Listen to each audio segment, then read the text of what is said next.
पर 25 question with answer किसका बाबू? Law and ethics का, डी फार्मा सेकेंड ईयर का, ये डी फार्मा सेकेंड ईयर का लॉ एंड इथिक्स का सुपर 25 क्वेश्चन है। आपको बता देना चाहते हैं, देखिए आप कुछ भी अभी तक नहीं पढ़े, दोबारा बताते हैं, आप कुछ भी नहीं पढ़े हैं, केवल आप अच्छे तरीके से सुपर 25 क्वेश्चन विथ आंसर को आप अच्छे तरीके से अटैम्प्ट कर लेते हैं, तब भी आपकी नैया आराम से पार हो जाएगी। क्यों? क्योंकि सुपर 25 क्वेश्चन विथ आंसर में आपको, ठीक है, 10 लॉन्ग क्वेश्चन एकदम अच्छे तरीके से मिलते हैं, और 14 से लेके 15 आपके क्या करेंगे 60 शॉर्ट क्वेश्चन मिलेंगे, और 50 से लेके 60 ऐसे 1 मार्क के नंबर क्वेश्चन मिलेंगे जो पिछले साल पूछे गए हैं। क्या किए गए? पिछले साल पूछे गए हैं, उसको इसमें कंसीडर किया गया है, जो आपके सामने यहाँ से सुपर 25 क्वेश्चन के अंदर इंक्लूड किया गया है। ठीक, तब ये कैसे क्या सब कुछ अच्छे तरीके से देखिए। आप सुपर 25 क्वेश्चन देख लीजिए, 2 साल का पेपर 2023 और 2024 का पेपर सोल्यूशन तैयार कर लिए, इससे बाहर एक भी पॉइंट नहीं आने वाला है, ये आपका आराम से नैया पार कर देगा। तो इसमें क्या दे रखा, ध्यान से आप सुनिए, ठीक है। पहला क्वेश्चन आपके सामने दे रखा है, ठीक है, राइट इन कॉन्स्टिट्यूएंट, ठीक है, यानी गठन बताना पड़ेगा, ठीक है, किसके बारे में? फार्म यानी लिखा फंक्शन ऑफ, ठीक है, function of pharmacy counselling of India, जिसे हम क्या बोलते हैं, ठीक है, फार्मेसी काउंसिलिंग ऑफ इंडिया, जिसे शॉर्ट में क्या बोलते हैं हम? पीसीआई बोलते हैं। इसको आप अच्छे तरीके से क्या कर देना है, एक्सप्लेन करना पड़ेगा, ठीक है। अब ये कैसे हो रहा है आप ध्यान से सुनिए, ठीक है, क्योंकि इसमें जितने भी चीज़ क्वेश्चन लिखे गए मेरे भाई बहुत ही सटीक तरीके से लिखे गए हैं, ठीक। तब यहाँ से आप सुनते रहिए, केवल आप ध्यान से सुनेंगे ना, तभी आपका बहुत सारा क्वेश्चन अटैम्प्ट हो जाएगा, ठीक है। तो आपके सामने ये देखा गया है प्यारा सा फार्मेसी काउंसिलिंग ऑफ इंडिया के बारे में, जिसे हम शॉर्ट में क्या बोलते हैं? पीसीआई बोलते हैं। और याद रखना, जितना भी कॉलेज चल रही हैं, ठीक है, जितना भी कॉलेज चल रही हैं इसी के अकॉर्डिंग अपने इंडिया में चल रही हैं। और जो पीसीआई जो तुम्हारे पास सिलेबस जारी करती है, ऑल इंडिया यही कवर करती है, यहाँ तक कि पाकिस्तान में भी सिलेबस यही है, लगभग 60-70%, ठीक है। अब हो क्या रहा, ध्यान से सुनिए। लिखा फार्मेसी काउंसिलिंग ऑफ इंडिया एक संस्था है जो भारत में फार्मेसी एजुकेशन रजिस्ट्रेशन के मानकों को निर्धारित करने के लिए जिम्मेदार होते हैं। मतलब अपनी इंडिया में देखा जाए, ठीक है, तो जो तुम्हारे पास फार्मेसी है, कि चाहे उसे पढ़ाई के बारे में हो, चाहे रजिस्ट्रेशन के बारे में हो, कुछ भी करना हो तो पीसीआई के अकॉर्डिंग एक जिम्मेदारी होती है, यही मानकों को गठन करती है कि डी फार्मा 2 साल का कोर्स होना चाहिए कि 4 साल का होना चाहिए, सिलेबस क्या होना चाहिए, कैसे होना चाहिए, सब कुछ यही पीसीआई करने की जिम्मेदारी होती है। पीसीआई को बनाया गया, ठीक है, अंडर सेक्शन 3 में फार्मेसी एक्ट 1948 के तहत, मतलब जो फार्मेसी एक्ट 1948 के तहत इसे बनाया गया था। पहली बार सन 1949 में सेंट्रल गवर्नमेंट के द्वारा रेगुलेट किया गया था। अब याद रखना, देखिए कहेगा ये एक्ट आया कब था? 1948 में। रेगुलेट कब किया गया था? 1949 में किया गया था। ये थोड़ा सा सन वाला कन्फ्यूजन में रहता, बट कन्फ्यूजन ज़्यादा टेंशन ना लीजिएगा, ठीक है। हर 5 साल में इसे पुनः बनाया जाता, पुनः मतलब अमेंडेंट किया जाता कि अच्छा सिलेबस में थोड़ा सा सुधार कर दो, थोड़ा सा न्यू टेक्नोलॉजी ला दो, तो ये सिलेबस में, ठीक है, कैसे कैसे रजिस्ट्रेशन करना, ये सब की थोड़ा सा कर देते हैं। तो ये इंट्रोडक्शन हो गया पीसीआई का। कॉन्स्टिट्यूएंट में देखा जाए तो कौन कौन से होते हैं? फार्मेसी काउंसिलिंग ऑफ इंडिया में देखा जाए तो 3 मेंबर होते हैं। पहला नॉमिनेटेड मेंबर, इलेक्टेड मेंबर और ईएक्स ऑफिसर मेंबर होते हैं। कौन कौन से मेंबर होते हैं दोबारा समझिए क्या होता है, ठीक है। यानी सबसे पहले तुम्हारे पास क्या होते हैं? नॉमिनेटेड मेंबर होते हैं, इसके बारे में अभी नीचे पढ़ेंगे। इलेक्टेड मेंबर होते हैं, इसके नीचे पढ़ेंगे। ईएक्स ऑफिसर मेंबर होते हैं। टोटल देखा जाए तो यहाँ पर इतने मेंबर होते हैं, ठीक है, तो जो आपके सामने दिए गए हैं, ठीक है। अब नेक्स्ट में क्या लिख रखा, ध्यान से सुनिए। पहला तुम्हारे पास, ठीक है, पहला हमारे पास आता है,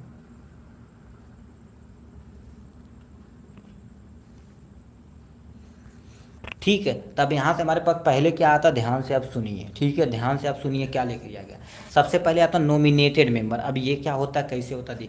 इसके अंतर्गत 6 सदस्य सेंट्रल गवर्नमेंट के द्वारा नामित किए जाते हैं। क्या कर देते हैं? इसमें सबसे पहले 6 सदस्य सेंट्रल गवर्नमेंट के द्वारा नामित किए जाते हैं, जिसमें कम से कम 4 प्रोफेशन डिग्री वाले डी फार्मा होने चाहिए। मतलब क्या होना चाहिए? सबसे पहले देखिए क्या होता है, यानी नॉमिनेटेड मेंबर में 6 सदस्य क्या होते हैं? सेंट्रल गवर्नमेंट के द्वारा जारी किए जाते हैं, ठीक। होगी, और इसमें से ऐसे 4 ऐसे होने चाहिए जो तुम्हारे पास क्या होगा, प्रोफेशन डिग्री होनी चाहिए या डी फार्मा कोर्स कम से कम होना चाहिए। स्टेट गवर्नमेंट से कितने होना चाहिए, 37 मेंबर होने चाहिए। एक प्रतिनिधि ऑल इंडिया काउंसिलिंग, ठीक है, all India counselling for technical education, जिसे हम क्या बोलते हैं, AICTE बोला जाता है, एक मेंबर उससे होना चाहिए। ये नॉमिनेटर मेंबर का यानी हो गया यहाँ से, ठीक है। नेक्स्ट में तुम्हारे पास क्या लिख रखा, इलेक्टेड मेंबर पे आते हैं। अब इलेक्टेड मेंबर क्या होता है, ध्यान से सुनिए। इलेक्टेड मेंबर को हम क्या बोलते हैं, नॉमिनेट यानी निर्वाचित सदस्य बोलते हैं। अब ये क्या होता है, 6 मेंबर यूनिवर्सिटी ग्रांट कमेटी यानी कमीशन से होने चाहिए, जो टीचर वर्क किए हो, मतलब टीचिंग का काम किए हो, उसके अंतर्गत आते हैं, ठीक है। एक member medical counselling of India से होना चाहिए, ठीक है। एक फार्मासिस्ट रजिस्टर हर राज्य से होना ही होना चाहिए, किसके, इलेक्टेड मेंबर के अंतर्गत, ठीक है। ईऑक्स ऑफिसर मेंबर के अंतर्गत कौन कौन चीज़ होने चाहिए, इसके अंतर्गत देखा जाए तो तुम्हारे पास है लिखा, डायरेक्टर जनरल हेल्थ सर्विस कोई होना चाहिए। भारत का ड्रग्स है, ठीक है, नियंत्रक होना चाहिए, जिसे हम ड्रग्स है, ठीक है, इंस्पेक्टर बोला जाता है, ठीक है, वो होना चाहिए, ठीक। ये होगा सेंट्रल ड्रग्स लेबोरेटरी डायरेक्टर होना चाहिए, मतलब ये देखा जाए तो दवाओं को लैब में जैसे कैसे प्रिपेयर किया जाता है, कैसे टेस्टिंग की जाती, उस सबको ये देखता है, ठीक है। ये हो गया इनके बारे में, सदस्यों के बारे में। नेक्स्ट में तुम्हारे पास लिखा फंक्शन ऑफ PCI, PCI के एक्चुअल में काम क्या होता है, इसको अच्छे से बताना पड़ेगा। तो लिखा है तुम्हारे पास सबसे पहले PCI का फंक्शन क्या होता है, एजुकेशन पैटर्न को डिजाइन करना इन्हीं की जिम्मेदारी होती है। एजुकेशन सिस्टम को रेगुलेट करना PCI की जिम्मेदारी होती है। यदि आप डी फार्मा कर रहे हैं ना, अभी देखेंगे कोई भी चीज़ सिलेबस पढ़ते होंगे तो आपके सर बोलते होंगे कि हमें वही सिलेबस पढ़ना जो अकॉर्डिंग टू यानी PCI दिया गया है। अकॉर्डिंग टू PCI जितना दिया गया उसी को हमें पढ़ना पड़ेगा अच्छे तरीके से, ठीक है। अब ये होगा रेगुलेट करना इनकी जिम्मेदारी होती है। इंस्टीट्यूट को अप्रूवल देना इन्हीं की जिम्मेदारी होती है। लिखा है फॉरेन यानी लिखा है फॉरेन क्वालिफिकेशन का रिकॉग्नाइजेशन करना, मतलब जो फॉरेन से D pharma B pharma M pharma कुछ भी करके आए हुए हैं तो इन्हें क्या करेंगे, यहाँ पर थोड़ा सा एग्जाम लिया जाएगा, थोड़ा सा इंटरव्यू होगा, उसमें यदि पास होंगे तो अपने इंडिया का रजिस्टर्ड फार्मासिस्ट बन जाएंगे, ठीक है। ये MBBS करके आएंगे तभी एग्जाम होता है। फार्मासिस्ट का रजिस्ट्रेशन करना इन्हीं की जिम्मेदारी होती है। यदि आप डी फार्मा कंप्लीट कर लेंगे, ट्रेनिंग वगैरह कंप्लीट कर देंगे तो आप रजिस्ट्रेशन के लिए अप्लाई करेंगे तो आपका ग्रीन कार्ड आएगा, जो कौन देता है एक्चुअल में PCI ही देती है, ठीक। नेक्स्ट पे सेंट्रल रजिस्टर को फार्मासिस्ट को मेंटेन करना, मतलब सेंट्रल लेवल पे भी क्या कर देना, ठीक है, जो होते हैं कौन फार्मासिस्ट होते हैं उनको भी मेंटेन करना। एजुकेशन स्टैंडर्ड को सेट करना, एजुकेशन स्टैंडर्ड को सेट करना कि हमें 2 साल का कोर्स कराना, 4 साल का कोर्स कराना, कैसे कराना, सब कुछ मेंशन करना जिम्मेदारी PCI की बनती है, ठीक है। तो ये प्यारा सा क्वेश्चन रहा PCI के बारे में, ठीक है। इसको नीचे वाला हटाते हैं भाई, इसको केवल रखते हैं, अभी इसको हम लगा देंगे, ठीक है। नेक्स्ट में तुमसे क्या पूछ दिया है जी, ड्रग्स टेक्निकल एडवाइजरी बोर्ड, जिसे हम DTAB बोला जाता है, वही सेम टू सेम जो PCI में जो मेंबर होते हैं उसमें भी यही मेंबर होते हैं, बट थोड़ा सा हमें इंट्रोडक्शन देखना पड़ेगा, ठीक है। अब ये क्या होता है सबसे बारे में ये समझिए, देखिए, ठीक है। इसके सदस्य के बारे में बताना पड़ेगा। तब सबसे पहले तुम्हारे पास क्या होता है, ड्रग्स टेक्निकल एडवाइजरी बोर्ड क्या होता है। अब देखिए लिख रखा ड्रग्स टेक्निकल है, ठीक है, यानी technical advisory board. Present time में देखा जाए तो नई नई टेक्नोलॉजी से दवाइयाँ डेवलप की जा रही हैं, यस सर, डेवलप की जा रही हैं, ठीक है। तो इनके बारे में थोड़ा सा इंट्रोडक्शन, ऑब्जेक्टिव लिख देना, और वही जो तीन मेंबर उसमें थे वही 3 मेंबर इसमें भी लिख देना, बस काम खत्म। तो लिखा है तुम्हारे पास, ठीक है, DTAB भारत सरकार द्वारा गठित एक तकनीकी सलाहकार बोर्ड होता कि दवाइयों को कौन सी टेक्नोलॉजी लगाया जाए कि बढ़िया से बढ़िया, बेटर से बेटर क्या करे, क्वालिटी और इम्प्रूवमेंट इफेक्टिव हो सके, ठीक है। क्या लिख रखा, DTAB भारत सरकार द्वारा गठित एक तकनीकी सलाहकार बोर्ड है जो ड्रग्स का एंड कॉस्मेटिक एक्ट 1940 के तहत कार्य करता है, यानी ड्रग्स कॉस्मेटिक एक्ट जो तुम्हारे पास होता है 1940 के तहत होता है, ये भी क्वेश्चन पूछा गया, तहत कार्य करते हैं। अब देखना, याद रखना, जब कुछ भी हमारे दवाइयों में कुछ भी अमेंडमेंट किया जाएगा, नया चीज़ जोड़ा जाएगा, हटाया जाएगा, सब इसी के तहत किया जाएगा। इसका मेन उद्देश्य ड्रग्स एंड कॉस्मेटिक प्रोडक्ट से संबंधित तकनीकी मामलों को क्या कर देना, सलाह देना। मतलब क्या होता है, जो कोई ड्रग्स है, ठीक है, कोई ड्रग्स है, उसको चाहे ड्रग्स है चाहे कॉस्मेटिक प्रोडक्ट है, उसके तकनीकी की नई नई टेक्नोलॉजी कैसे तुम प्रयोग कर सकते हो, उसको सलाह देने की जिम्मेदारी किसकी होती है, इसी एडवाइजरी बोर्ड की होती है। इनका मेन उद्देश्य क्या होता है, ध्यान से सुनिए। इसकी क्वालिटी को इम्प्रूवमेंट करना। दवा का सेफ्टी भी जरूरी होता है। सेफ्टी मतलब क्या होगा, दवा यदि हो ली गई है, ठीक है, तो उसको मेंटेन करना आपकी जिम्मेदारी बनती है। इफेक्टिवनेस, इफेक्टिवनेस मतलब ये कितना इफेक्टिव होना चाहिए, इसके बारे में सुनिश्चित करना, को सुनिश्चित करना, यही काम करता है। ठीक है, नेक्स्ट में तुम्हारे पास ये नियमों और संशोधनों के लिए गवर्नमेंट को, ठीक है, टेक्निकल सलाह देता। कहने का मतलब क्या होता है, कोई नियम आ गया नया या कोई संशोधन करना किसी दवाइयों में, तो गवर्नमेंट यानी सरकार को क्या कर देता, थोड़ा सा टेक्निकल सलाह देता है कि अच्छा ये दवाइयाँ हैं तो इसमें थोड़ा सा और इम्प्रूवमेंट करो तो ज़्यादा सूटेबल रहेगा।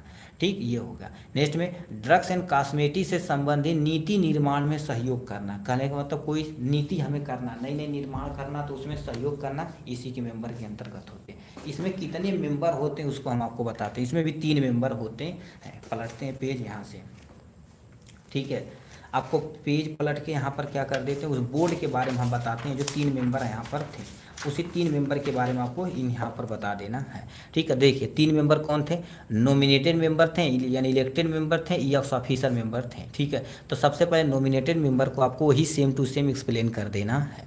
उसके बाद तुम्हारे पास इलेक्टेड मेंबर को वही बता देना पड़ेगा। यही सब मिल के क्या कर देते हैं, उस एडवाइजरी बोर्ड को बनाते हैं और उसी में संशोधन वगैरह सारा करते हैं। ठीक है, तो इसको प्लीज़ वहीं से उठा के आप लिख दीजिएगा। ठीक, कितने मेंबर थे दोबारा बताते हैं, नॉमिनेटेड मेंबर, इलेक्टेड मेंबर, ई ऑक्स ऑफिसर मेंबर। इसको थोड़ा सा एक्सप्लेन कर देना आप यहाँ से। ठीक, उसके बाद इलेक्टेड मेंबर को थोड़ा सा एक्सप्लेन कर देना यहाँ से, एडवाइजरी बोर्ड को यहाँ से मेंटेन कर देना है। ठीक है, और याद रखना है, देखिए ये जो तुम्हारे पास लॉ एंड एथिक्स है, इसमें ज़्यादा खींच नहीं सकते। जैसे कम्युनिटी हो गया, फार्मेसी हो गया, ठीक है, हॉस्पिटल हो गया, ठीक है, वो सब खींच के लिख सकते, बट इसमें तुम ज़्यादा बना नहीं सकते हो। ठीक है, इसमें सटीक पॉइंट होती है, बस काम हो जाता है। ठीक है, उतने पॉइंट लिखना जितना अपना काम हो सके।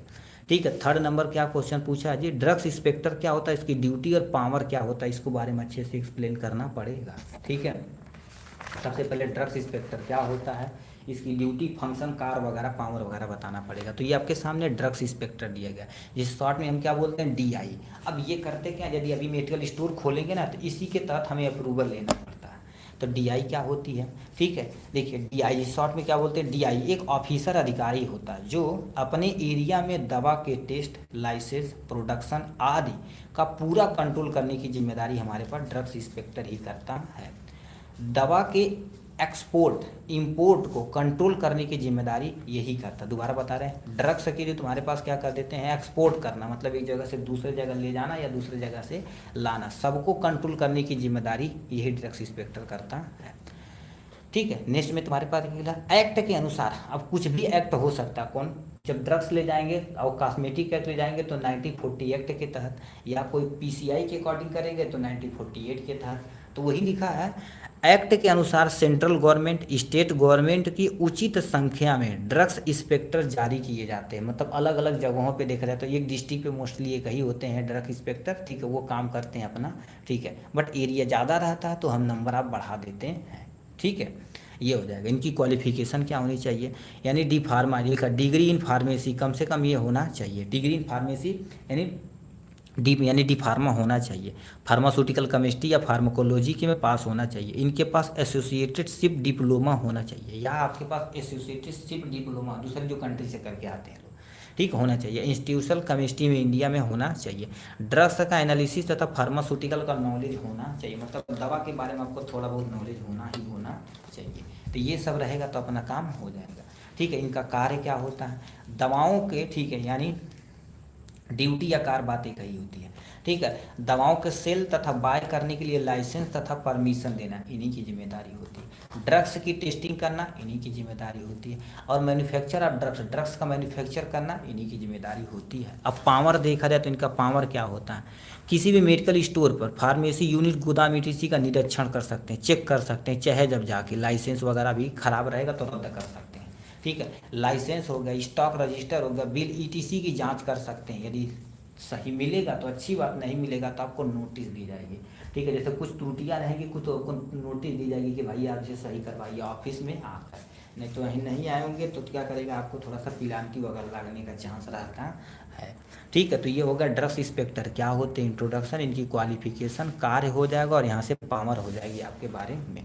ठीक है, नेक्स्ट क्वेश्चन क्या पूछा हुआ बाबू, ठीक है। Discuss the administration body of the drug and cosmetic act 1948 के तहत आपको एक्सप्लेन करना पड़ेगा। ठीक है, तो ये देखा जाए तो थोड़ा सा इंपॉर्टेंट क्वेश्चन है। ठीक है, अब इसको भैया तो अच्छे से क्या करना पड़ेगा, आपको मेंशन करना पड़ेगा। ठीक है, इसमें भी तुम्हारे पास कई बोर्ड होते हैं। तो सबसे पहले हम इंट्रोडक्शन लेते हैं। पहले तो ड्रग्स एंड कॉस्मेटिक एक्ट के तहत हम थोड़ा सा इंट्रोडक्शन ले लेते हैं। थोड़ा सा इंट्रोडक्शन लेंगे, काम हो जाएगा। क्या लिख रखा है, ड्रग्स एंड कॉस्मेटिक 1940 एक इंडियन रूल है, मतलब एक इंडियन रूल है जिसमें दवाओं और, ठीक है, जिसमें दवाओं और क्या कर देते हैं, एचएपी का वीडियो प्ले लिस्ट में डाल दें। मेरे भाई अभी क्लासेस ले रहे हैं तो कैसे डाल दें, डाल देंगे भाई, आप कहती हैं तो डाल देंगे, बट क्लासेस ले रहे हैं तो रहने दीजिए, अभी क्लासेस ले लेने दीजिए भाई। ठीक है, तो ये कहते हैं क्या, ये एक्ट के तहत तुम्हारे पास लिखा है drugs and cosmetic 1940 India rule है जिसमें जिसे दवाओं और कॉस्मेटिक सामान बिक्री, निर्माण, वितरण को नियंत्रित करने के लिए बनाया गया। कहने का मतलब हमें कोई भी दवा बेचनी है या कोई कॉस्मेटिक आइटम बेचना तो उस इस रूल के ही तहत हम बेच पाएंगे, नहीं तो बेच नहीं पाएंगे। ठीक, इनका मेन उद्देश्य क्या होता है, ड्रग्स एंड कॉस्मेटिक आइटम का रेगुलेशन करना इनकी जिम्मेदारी बनती है। ठीक, नेक्स्ट में लाइसेंस की व्यवस्था करना इन्हीं की जिम्मेदारी बनती है। लिखा रखा है पिलांती लगाना, मान लेते कोई पर्सन इस एक्ट के तहत लाइसेंस नहीं है, लाइसेंस है तो छोटा लाइसेंस है बट बड़ी दवाइयाँ बेच रहा है, तो उस पर हम क्या कर सकते हैं, पिलांती लगाने का काम कर सकते हैं। यही निरीक्षण और जांच करना इनकी जिम्मेदारी बनती है। निरीक्षण करेंगे, मान लेते तुम्हारे पास पूरा ब्यौरा नहीं पाते हैं तो आपके ऊपर लाइसेंस पे पिलांती लगा देंगे। ठीक है, तो जिससे दिक्कतें हो सकती हैं। ठीक है, तो ये हो गया यहाँ से और ये उद्देश्य हो गया यहाँ से। उसके बाद इसके अंतर्गत क्या क्या आता है उसको थोड़ा सा आप एक्सप्लेन कर देंगे तो काम हो जाएगा। तो इसके अंतर्गत जैसे तुम्हारे पास कौन कौन से आते हैं, सबसे पहले तुम्हारे पास क्या होगा, CDSO आते हैं। ठीक है, अब इसका फुल नेम आप लिख के दिखाइएगा भाई कमेंट बॉक्स में। ठीक है, लिखा ये भारत में ड्रग्स तथा हेल्थ केयर इक्विपमेंट के लिए कंट्रोल तथा विनिमय करना इन्हीं की जिम्मेदारी होती है। जो ड्रग्स कॉस्मेटिक एक्ट के अंतर्गत यही सब आते हैं। ये करते क्या, इनका मेन कार्य क्या होता है, ये नई दवाइयाँ जो बन रही है उसका अप्रूवल देना इन्हीं का काम होता है, वो सेंट्रल लेवल पे करते हैं। ठीक है, क्लिनिकल का ट्रायल करना, मतलब कोई दवाइयाँ हमने बना दिया गया तो उसका कहीं ट्रायल करके तभी तो ह्यूमन बॉडी पे लगाएंगे, नहीं तो दिक्कत हो जाएगी। क्लिनिकल ट्रायल करना इन्हीं की जिम्मेदारी होती है। दवा का इंपोर्ट और रजिस्ट्रेशन करना इन्हीं की जिम्मेदारी होती है। क्वालिटी का कंट्रोल करना, जैसे कोई दवाइयाँ क्वालिटी कैसी है, कंट्रोल कैसे करना, उसको मैनेज करने की जिम्मेदारी CDSCO ही करता है, जो आपके सामने दिया गया है। Drugs technical advisory board, drugs technical advisory board क्या कर देता है, टेक्निकल, ठीक है, मामलों में केंद्र सरकार को सलाह देने वाला हाई टेक्निकल सिस्टम बनाने की जिम्मेदारी इन्हीं की होती है। कहने का मतलब क्या होता है, ये केंद्र सरकार पे रहता है, सलाह देता है कि अच्छी दवाइयों में ये त्रुटि है या ये फार्मास्यूटिकल जो प्रोडक्ट है इसमें ये त्रुटि है, ये आप सुधार देंगे तो ज़्यादा सूटेबल रहेगा। ऐसे देखें कॉम्बिनेशन में बहुत सारी दवाइयाँ आती हैं, वही काम करती हैं। ठीक है, तो ये हो गया आपके सामने। अब तुम्हारे पास क्या होगा, DCC यानी ड्रग्स कंट्रोल कमेटी, इसी के अंतर्गत आती है। कौन, किसके, ड्रग्स एंड यानी कॉस्मेटिक कंट्रोल के अंतर्गत ही आती हैं। ठीक है, जो आपके सामने यहाँ दिया गया है। तो इसमें क्या होती है, यह सेंट्रल तथा स्टेट लेवल पे ड्रग्स का समन्वय, ठीक है, हाँ ठीक है, वो जो बताए हैं central drugs standard control organisation, वो हमारे पास ड्रग्स एंड कॉस्मेटिक एक्ट के अंतर्गत काम करती है। ठीक है, तो ये सेंट्रल तथा स्टेट लेवल पे ड्रग्स का समन्वय स्थापित करती है और सलाहकार समिति देती है। मतलब ये जैसे हमारी स्टेट लेवल पे कितनी दवाइयाँ हैं तो क्या चल रही है, इस सेंट्रल लेवल पे कौन कौन दवाइयाँ एक दूसरे का जोड़ने का, लिंक करने का काम ये कमेटी करती है। ठीक, ये हो गया। अब इनका जो तुम्हारे पास जो एक्ट पढ़े हैं उसका काम क्या होता है, ड्रग्स और कॉस्मेटिक आइटम का निर्माण करना, उसका वितरण करना, उसका आयात करना, ठीक है, बिक्री, सबको नियंत्रित करने की जिम्मेदारी इन्हीं की होती है। ठीक है, ड्रग्स क्वालिटी और मानकों को बनाए रखना इन्हीं की जिम्मेदारी बनती है। केयरफुल सब्सटेंस को रोकना, मतलब जो भी तुम्हारे पास सब्सटेंस है उसको सावधानी पूर्वक इन्हें रोकने की जिम्मेदारी इन्हीं की बनती है। ठीक, लिखा हार्मफुल सब्सटेंस को रोकना, मतलब कोई दवाइयों में यदि हार्मफुल सब्सटेंस तो उसको भी रोकने की जिम्मेदारी यही लेते हैं। कंज्यूमर सेफ्टी है, जो तुम्हारे पास कस्टमर होते हैं ना, ठीक है, जो हम सब लोग होते हैं, दवाइयाँ जो खाते हैं उन्हें कंज्यूमर बोला जाता है, उनकी भी सेफ्टी बहुत जरूरी होती है। जो किसके अंतर्गत आते हैं मेरे भाई, इसी के अंतर्गत आते हैं। ठीक है, तो ये हो गया आपके बारे में यहाँ। ये इसमें छोटा छोटा आंसर आता बट सूचनाएं ज़्यादा रहती है इसमें भाई। ठीक है, 5वां नंबर क्वेश्चन क्या पूछा है, right A note on the Indian pharmacopoeial commission होती है। ठीक है, अब इंडियन फार्माकोपी यानी क्या होती कमीशन, इसके बारे में पूरा डिटेल में बताना पड़ेगा। ठीक, अब ये आपके सामने लिख रखा है, ये देखिए इंडियन इसे भाई फार्माकोपिया लिखना पड़ेगा जी, इसमें पूरा लिख देना भाई। ठीक है, इंडियन फार्माकोपिया कमीशन ये क्या होती है, ठीक है, इसके बारे में समझिए। पहले समझिए फार्माकोपिया क्या होती है। जैसे फार्माकोपिया सूटिक्स में पड़े इंग्रेडिएंट डालना, सब कुछ जिम्मेदारी तुम्हारे पास इसी के अंतर्गत होती है। किसके अंतर्गत, यही कमीशन ही कंट्रोल करता है कि हमारे तो अपने मर्जी से कर दे तो दिक्कत हो जाएगी ना। तो लिखा है इंडियन फार्मा यानी फार्माकोपियल कमीशन इंडियन गवर्नमेंट के स्वास्थ्य और हेल्थ कल्याण मंत्रालय के तहत एक ऑटोनोमस संसाधन, मतलब अपने आप ये संशोधन करने वाली, ठीक है, सिस्टम होती है। ठीक, इसको कोई नहीं आदेश देता है। ठीक है, ये खुद ही करने के काम करती हैं।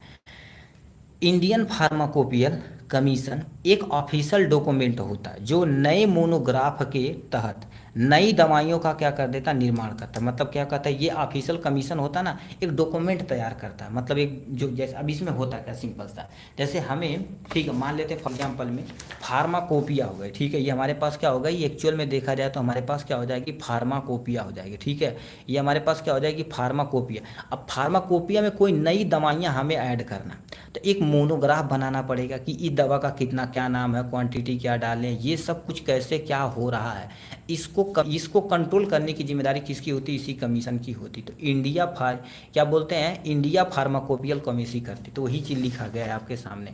ये क्या कहते हैं, नए मन यानी मोनोग्राफ बनाते हैं जिससे नई दवाइयों का हम निर्माण कर सके। कोई भी नई दवाइयाँ बनाती तो इन्हीं के अकॉर्डिंग आपको बनाना पड़ेगा। ठीक है, यह आईपीसी पुराने मोनोग्राफ को अपडेट करते हैं। जैसे पुराना कोई यानी हो गया मोनोग्राफ मतलब पैराग्राफ जो दवाइयों को बनाने के लिए दी जाती हैं। पैराग्राफ क्या कर देता, उसमें नया अपडेट करने की जिम्मेदारी इन्हीं की होती है। यह नेशनल फार्मूलरी ऑफ इंडिया को पब्लिश करती, क्या करते, दोबारा सुनिए, यह है नेशनल फार्मूलरी ऑफ इंडिया को पब्लिश करते हैं। ठीक, ये हो गया। ठीक, आईपीसी यानी दवा के स्टैंडर्ड और आइडेंटिफिकेशन, प्योरिटी, स्ट्रेंथ को मैनेजमेंट करने की जिम्मेदारी की, जिससे अब बताओ होता क्या, सबसे पहले ये करते क्या, कोई दवा कितना आइडेंटिफिकेशन, कैसे तुम पहचानोगे, उसमें प्योरिटी कितनी है उसको कैसे पहचानेंगे, उसका स्ट्रेंथ मतलब हमारे शरीर के अंतर्गत जाएगा तो कैसे वो एक्चुअल में काम करेगा, उसको मैनेजमेंट करना ही। ठीक है, पीसी यानी कौन करता है, तो आईपीसी करती है, यानी इंडियन फार्माकोपिया काउंसिलिंग यानी कमीशन करती है। क्यों करती है, जिससे कोई ह्यूमन बॉडी हो तथा एनिमल के ऊपर दवा का बुरा प्रभाव न पड़े। अब बताओ, मोनोग्राफ के अकॉर्डिंग हम बनाएंगे नहीं तो दवाइयाँ बुरा प्रभाव डाल देंगी। ठीक है, बुरा प्रभाव डालेगी जिससे किसी ह्यूमन बॉडी पर दिक्कत हो सकती है। तो इसीलिए ये कमीशन काम करती है। अब ये कैसे काम करती है, जो आपके सामने फ्लो चार्ट बना दिया गया। देखिए, सबसे पहले तुम्हारे पास इंडियन फार्माकोपिया कमीशन क्या कर देती है, सबसे पहले इसमें कितने कितने लोग होते हैं, एक साइंटिफिक बॉडी होती है जो 23 मेंबर होते हैं। क्या होता है, 23 मेंबर ही, मतलब साइंटिफिक लेवल पे काम करते हैं। और ये यानी गवर्निंग बॉडी, गवर्निंग मतलब ये गवर्नमेंट लेवल पे काम करती है, जो 23 मेंबर होते हैं। जनरल बॉडी तुम्हारे पास कितने होते हैं, टोटल 25 मेंबर होते हैं। अब इसको फर्दर डिवीजन किया गया आईपीसी, इसमें तुम्हारे पास कुछ ही मेंबर होते हैं, आईपीएल होता है, इसमें लिमिटेशन, ये तुम्हारे पास बोला गया लिमिटेशन के अंतर्गत आते हैं। तो ये फ्लो चार्ट हो गया आपके बारे में। ठीक है, अब नेक्स्ट में तुम्हारे पास क्या लिख रखा, ऑब्जेक्टिव ऑफ आईपीसी, इनका मेन उद्देश्य क्या होता है। ठीक है, इंडियन देखा जाए तुम्हारे पास, ठीक है, ये क्या होता है, इंडियन फार्माकोपिया को प्रभावित करना, ठीक है, सॉरी प्रकाशित करना। क्यों, क्योंकि देखा जाए तो अपने इंडिया ही बनाए जा रहे हैं। ये कमीशन क्या कर देते हैं, गठन बैठाई जाती है जो इंडियन फार्माकोपिया को थोड़ा सा प्रकाशित करते हैं। ड्रग्स करना इन्हीं की जिम्मेदारी होती है। दोबारा बताते हैं, कैसी होनी चाहिए, उसकी प्योरिटी कैसी होनी चाहिए, उसका पावर कैसा होना चाहिए, सब कुछ निर्धारण कौन करता है, यही ड्रग्स करती है। दवाओं का मानकीकरण, मानकीकरण मतलब दवाओं को बढ़ाने का काम, कितना मानक एक्चुअल में होना चाहिए, तो वो सब जिम्मेदारी किसकी होती है, इन्हीं की होती है। फार्माकोविजिलेंस, फार्माकोविजिलेंस मतलब दवाओं का देख रेख, निगरानी क्या करना है, प्रोग्राम यही लागू करते हैं कि दवाओं का देख रेख कैसे करना है, कैसे मैनेज करना है, ये सब कुछ जिम्मेदारी क्या होती है, फार्माकोविजिलेंस के तहत होती है। ठीक, ये हो गया। रिफरेंस स्टैंडर्ड का विकास करना, मतलब जो भी तुम्हारे पास रिफरेंस दिया गया है उस स्टैंडर्ड को हमें क्या करना, मैनेज करना इनकी जिम्मेदारी होती है। दोबारा बताते हैं, ये प्रकाशित करते हैं फार्माकोपिया को, किसी दवा की क्वालिटी, प्यूरिफिकेशन पावर को निर्धारित करते हैं, दवाओं के मानकीकरण को बढ़ाते हैं, फार्माको विजिलेंस प्रोग्राम को मैनेज करते हैं, और यानी क्या होगा, रेफरेंस स्टैंडर्ड को विकास करने की जिम्मेदारी इन्हीं की होती है। ठीक, अब इनके एक्चुअल में काम क्या होता है आपके सामने दिया गया है। ये नए मोनोग्राफ का और ठीक अमेंडेंडम करते हैं, मतलब इसमें कोई बदलाव करना चाहते हैं तो आराम से बदलाव कर सकते हैं, कोई टेंशन रोकेगा ही नहीं। ठीक, ये हो गया। नेक्स्ट में तुम्हारे पास है इंडिया की नेशनल फार्मूलरी को पब्लिश करना, मतलब तुम्हारे पास जैसे इंडिया में कोई नेशनल फार्मूलरी, फार्मूलरी में तो समझते हो कि नहीं, जैसे कोई दवा का फार्मूला हो गया तो कैसे क्या सब कुछ सिस्टमेटिक मैनर में गया। फॉर एग्जांपल मान लेते हैं हमने क्या कर दिया, जीरो डाल एसपी बनाना, क्या करना, जीरो डाल एसपी बनाना, तो इसमें क्या होगा, साइक्लोफेनेक होता है, प्लस में पैरासीटामॉल होता है, प्लस में सल्फेनियोपेप्टाइड होता है। ये कितने क्वांटिटी में, कैसने क्वांटिटी में, कितनी मात्रा में सब मिलाएंगे तो किसी न किसी कोई एक फार्मूला तैयार होगा। उस फार्मूलरी करने की जिम्मेदारी कौन लेता है, हमारे पास यही करते हैं। ठीक है, नेशनल फार्मूले को पब्लिश करते हैं, उससे दवाइयाँ नई नई बनाई जाती हैं। आईपी के तहत यानी सर्टिफिकेशन प्रोवाइड करते हैं, मतलब आईपी के तहत देखा जाए इंडियन फार्माकोपिया के तहत एक सर्टिफाइड यानी क्या करते हैं, हे यार सर्टिफिकेट देते हैं। नेशनल कोऑर्डिनेशन सेंटर को फार्माको विजिलेंस प्रोग्राम को रन कराना, ठीक है, इन्हीं की जिम्मेदारी। कहने का मतलब क्या होते हैं, ये जो कोऑर्डिनेशन होते हैं फार्माको विजिलेंस प्रोग्राम करते हैं, मतलब दवाओं के देख रेख के प्रोग्राम के बारे में बताते हैं। फिर ये क्या करते हैं, नेशनल तथा इंटरनेशनल हो जाएगा, ठीक है, इंटरनेशनल लेवल पर लिखा रखा पोजीशन को सिमिलर बनाए रखना, मतलब जो तुम्हारे पास नेशनल लेवल पे वही इंटरनेशनल लेवल पे होना चाहिए। तो ये सब मैनेज करने की जिम्मेदारी किसकी होती है, यानी इंडियन फार्माकोपियल कमीशन की होती है, जो आपके सामने हमने लिख दिया है। ठीक है, नेक्स्ट क्वेश्चन क्या पूछा हुआ है, एक बार कंफर्म कर देना भाई आवाज़ प्रॉपर जा रही है कि नहीं। ठीक है, जितने लोग लाइव हैं एक बार कंफर्म कर देना आवाज़ जा रही है कि नहीं, यस और नो में एक बार जवाब दे देना। ठीक है, बता देना भाई आवाज़ जा रही है कि नहीं प्रॉपर। ठीक है, चलो बताओ भाई, कमेंट बॉक्स में बताओ तो हम क्योंकि एक बार एरर हुआ है भाई, एरर होता है तो यार थोड़ा सा वीडियो कटने का चांस रहता है। ठीक है सर, आवाज़ आ रही है, थैंक्स मेरे ब्रदर। ठीक है, अब हम जनरली को आगे रखते हैं। नेक्स्ट 6ठा नंबर क्वेश्चन क्या पूछा, डिफाइन बीसीएस सिस्टम क्या होता है। ठीक है, क्लासिफिकेशन ऑफ बीसीएस सिस्टम को अच्छे से बताना पड़ेगा। ठीक है, ये भी देखा जाए बीसीएस सिस्टम क्या होता है, अब आपके सामने दिया गया, इसका फुल नेम याद रखेंगे तो अपना काम हो जाएगा।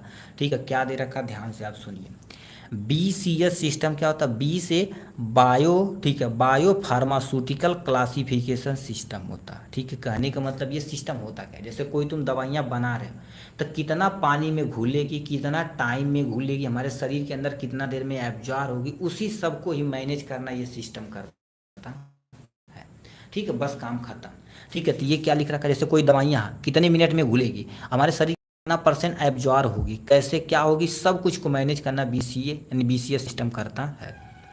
तो ये क्या लिख रखा, बायो फार्मास्यूटिकल क्लासिफिकेशन सिस्टम दवाओं को उनकी घुलनशीलता और पारगम्यता के आधार पर वर्गीकृत किया जाता है, मतलब कोई दवा कितनी टाइम में कितना घुलेगा। देखो तो कितनों कोई दवाई जितना तेजी से घुलेगा उतना तेज हमारे शरीर में काम करेगा, ये सिस्टम तो आप जान ही रहे हैं। तो वही चीज़ यहाँ पर बोला गया। उसकी परमेबिलिटी मतलब क्या होगा, हमारे शरीर के अंदर, पेट के अंदर कितना एब्जॉर्ब होकर ब्लड में जा रहा है, उसको परमेबिलिटी बोलते हैं। उसी के आधार पर इस सिस्टम को अरेंज किया गया है। बीसीएस में दवा का इन विट्रो कंडीशन में, मतलब लैब में बनाया जाता है, जिससे दवा को ह्यूमन बॉडी में आराम से एब्जॉर्प्शन हो सके। बड़ी बड़ी स्टेप होती है, उसको फॉलो यदि दवाइयाँ कर रहा है तो हमारे शरीर के अंदर क्या होगा, जरूर से जरूर ये क्या करेगा, एब्जॉर्ब होगा। और याद रखना, जितना कोई दवा जितना तेज घुलेगा उतना तेज हमारे शरीर में एब्जॉर्ब होगा, काम करेगा। ठीक है, ये हो गया। बीसीएस के अनुसार कोई दवा की, ठीक है, कोई दवा की तुम्हारे पास सॉल्युबिलिटी तथा परमेबिलिटी अच्छी होती है उतनी बायोबिलिटी होती है। याद रखना, जितना तेज बताओ कोई दवाइयाँ घुलेगी और जितना हमारे शरीर के अंदर एब्जॉर्ब होगी उतनी बायोबिलिटी दिखाएगी। ठीक है, और सबसे ज़्यादा किसकी बायोबिलिटी होती है, सबसे ज़्यादा पेरेंटल की होती है, मतलब जितने इंजेक्शन होते हैं उसका तुम्हारे पास बायोबिलिटी सबसे ज़्यादा होती है। अब कोई पूछेगा 100% बायोबिलिटी किसकी होती है तो बताना पड़ेगा इंजेक्शन का। ठीक। अब बार बार बोल रहे हैं गुरुदेव परमिबिलिटी क्या होती है, सॉल्युबिलिटी क्या होती है, तो थोड़ा सा उसके बारे में नॉलेज करते हैं, तब आप ये क्लासिफिकेशन तुरंत समझ जाएंगे। देखिए सॉल्युबिलिटी मतलब क्या होगा, कोई दवाइयाँ जल में कितनी आसानी से घुलता, उसी को सॉल्युबिलिटी कहते हैं। जैसे चीनी हो गया, अब देखिए चीनी को पानी में डालते तो देखेंगे धीरे धीरे धीरे धीरे डिजॉल्व हो जाता है, तो वही जो घुलता है, ठीक है, जो ही घुलता है उसकी वही क्या करते हैं, सॉल्युबिलिटी कहलाते हैं। दोबारा बोलते हैं, कितनी दवा आसानी से जल में घुलती उसी को सॉल्युबिलिटी कहते हैं। परमिबिलिटी मतलब क्या हो गया, दवा कितनी आसानी से शरीर में इंटेस्टाइनल मेम्ब्रेन से होकर अवशोषित होती है, उसी को परमिबिलिटी बोलते हैं। क्या बोलते हैं बाबू, परमिबिलिटी बोला जाता है, जो आपके सामने दिया गया है। नेक्स्ट में तुम्हारे पास क्या होगा, क्लासिफिकेशन होता है। ठीक है, पहला तुम्हारे पास क्या होगा, हाई सॉल्युबिलिटी और हाई परमेबिलिटी। ठीक है, एच पी यानी हाई सॉल्युबिलिटी हाई परमेबिलिटी। दूसरा तुम्हारे पास लो सॉल्युबिलिटी हाई परमेबिलिटी। ठीक, नेक्स्ट में हाई सॉल्युबिलिटी और लो परमेबिलिटी, इधर उधर कर सकते हैं कोई टेंशन नहीं। लो सॉल्युबिलिटी और लो परमेबिलिटी होती है, ये चार में कैटेगराइज किया। गुरुदेव ये क्या बता रहे हैं, ध्यान से सुनिए। हाई सॉल्युबिलिटी मतलब तेजी से घुलेगा भी और तेजी से हमारे शरीर में एब्जॉर्ब होगा, तो सबसे मस्त दवाइयाँ। हाई सॉल्युबिलिटी, ठीक है, हाई लिखा, लो सॉल्युबिलिटी हाई परमिबिलिटी मतलब ये धीरे धीरे धीरे धीरे घुलेगा और ये सब हमारे तुरंत शरीर में एब्जॉर्ब हो जाएगा। जैसे कुछ गैस की दवाइयाँ होती जिसे सस्टेन रिलीज बोला जाता है, वो जानते हो क्या कहते हैं, हमारे शरीर में जाएगी तो बहुत धीरे धीरे धीरे धीरे अपना काम करेगी। और कुछ दवाइयाँ ऐसी होती है और इसी के जस्ट अपोजिट ये होता है, हाई सॉल्युबिलिटी बहुत तेज़ी से घुल जाएगी, बट हमारे पेट के अंदर एब्जॉर्ब जब होगी बहुत धीरे धीरे होगी, इसमें सस्टेन जैसे पेंटाप्रोजोल वगैरह आता है। ठीक है, अब तुम्हारे पास लो सॉल्युबिलिटी है और लो परमिबिलिटी मतलब लो घुलबो करेगा कम और परमिबिलिटी तो ये लंबे समय तक ये वर्क करेगी, बट एक्शन इनका बहुत कम रहता है। ठीक है, तो इनका एक पहला स्टेप पे आते हैं, हाई सॉल्युबिलिटी हाई परमिबिलिटी। अब इसमें गुरुदेव क्या होता है, इनकी घुलनशीलता पारगम्यता दोनों अधिक होती है।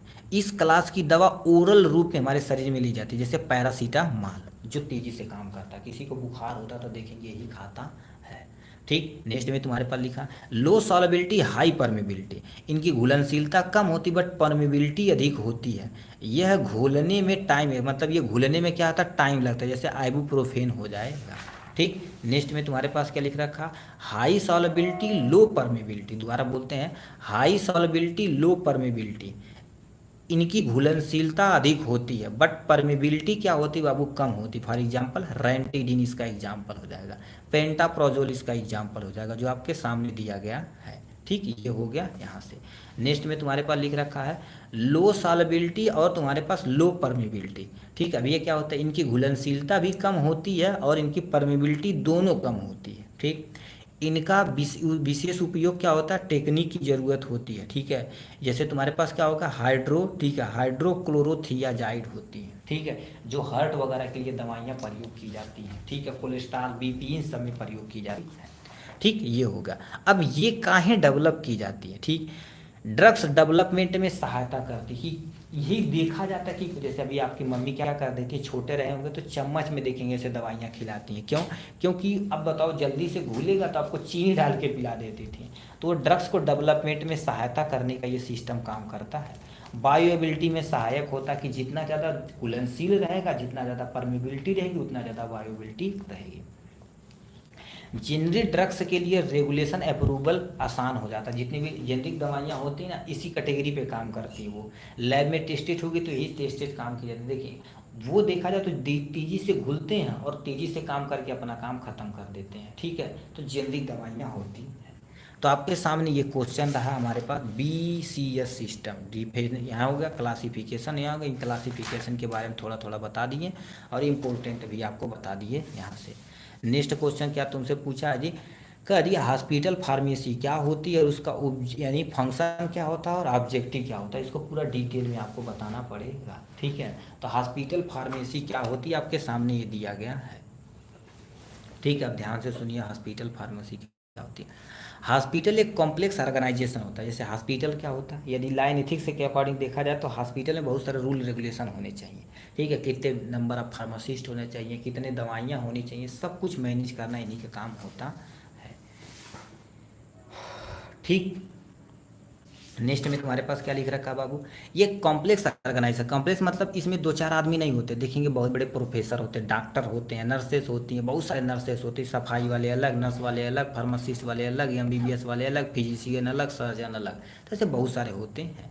यह आपको हेल्थ, ठीक है, हेल्थ लिखा लिखा गुड हेल्थ केयर सर्विस तथा service well educated training, training के दौरान ये देते हैं, यानी क्या कर देते हैं, साइंटिफिक इक्विपमेंट के द्वारा दवा का प्रबंध कराने की जिम्मेदारी इन्हीं के लेते हैं। कहने का मतलब क्या कर देते हैं, ये हेल्थ केयर सर्विस देने की जिम्मेदारी देते हैं। ठीक, जैसे सर्विस वेल एजुकेटेड पर्सन के द्वारा दिया जाता है, जो बढ़िया से ट्रेंड होते हैं, साइंटिफिक इक्विपमेंट के द्वारा क्या कर दिया जाता है, प्रबंध किया जाता है, और दवाओं को, ठीक है, ट्रीटमेंट के जरिए हम क्या कर देते हैं, हॉस्पिटल में उपयोग करते हैं। हॉस्पिटल एक हेल्थ केयर सर्विस है जिसमें ड्रग्स और मेडिकल इक्विपमेंट के उपकरणों को चुनने, तैयार करने, संग्रह करने, मिश्रित करने और पेरेंट का केयर, ठीक है, पेरेंट का केयर आदि शामिल है। कहने का मतलब क्या होता है, दोबारा सुनिए। यानी हॉस्पिटल फार्मेसी एक हेल्थ केयर सर्विस होता है जिसमें ड्रग्स और मेडिकल उपकरणों को चुनने, तैयार करने, संग्रह करने, मिश्रित करने, ठीक है, मिश्रित करने और तुम्हारे पास लिखा पेशेंट का केयर करने की सलाह शामिल होती है। ठीक है, नेक्स्ट में, हॉस्पिटल फार्मेसी पेशेंट को ड्रग्स देने, स्टोरेज करने, दवा का स्टोरेज कैसे किया जाता है, ड्रग्स का डिस्ट्रीब्यूशन कैसे किया करने आदि सब कुछ शामिल इसी के अंतर्गत होता है। जो कौन करता है, हमारे पास फार्मासिस्ट भाई करते हैं। हॉस्पिटल में आवश्यक फार्मासिस्ट, यदि तुम्हारे पास मान लेते 50 बेड का हॉस्पिटल है तो कम से कम 3 फार्मासिस्ट होने ही होने चाहिए। यदि तुम्हारे पास 100 बेड के रहते तो 500, यानी 100 बेड का यदि हॉस्पिटल है तो कम से कम तुम्हारे पास 5 फार्मासिस्ट होने चाहिए। यदि 200 बेड का है तो कम से कम 8 होने चाहिए। इसी के अकॉर्डिंग वो बढ़ते चले जाते हैं। ठीक, तो हॉस्पिटल क्या होता है, इसका फार्मासिस्ट की रिक्वायरमेंट क्या होती है, यहाँ से, अब यहाँ से मेन हॉस्पिटल का, यानी हॉस्पिटल फार्मेसी का मेन उद्देश्य क्या होता है। हॉस्पिटल फार्मेसी, फार्मेसी मतलब समझते हैं कि नहीं, हॉस्पिटल में जो मेडिकल स्टोर खुला रहता है उसी को हॉस्पिटल फार्मेसी बोलते हैं, बस इतना समझ। ड्रग्स को सही तरीके से वितरण करना इन्हीं की जिम्मेदारी, वितरण मतलब देना लोगों को, जैसे दवा लिखवा का है पेशेंट के डॉक्टर के द्वारा, तो आपको देने की जिम्मेदारी आपकी बनती है।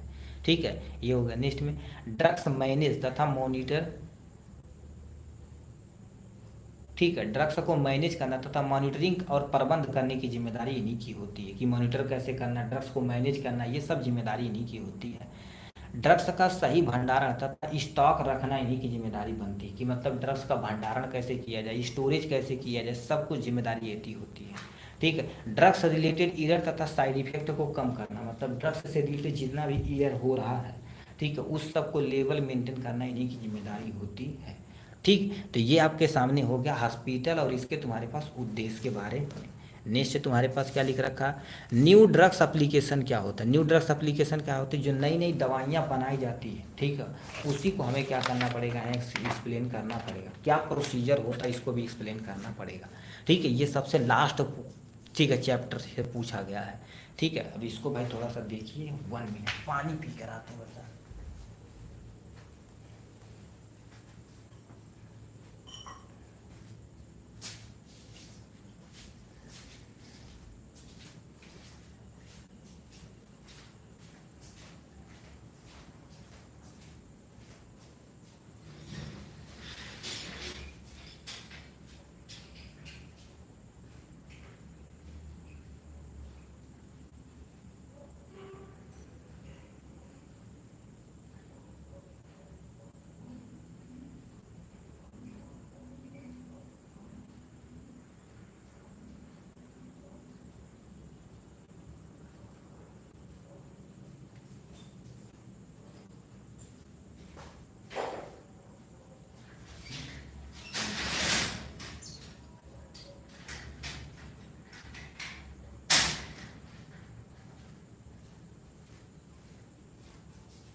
ठीक, अब हम क्या कर देते हैं, इसको देखते हैं अच्छे तरीके से। गुड मॉर्निंग कौन बोल रहा है भाई?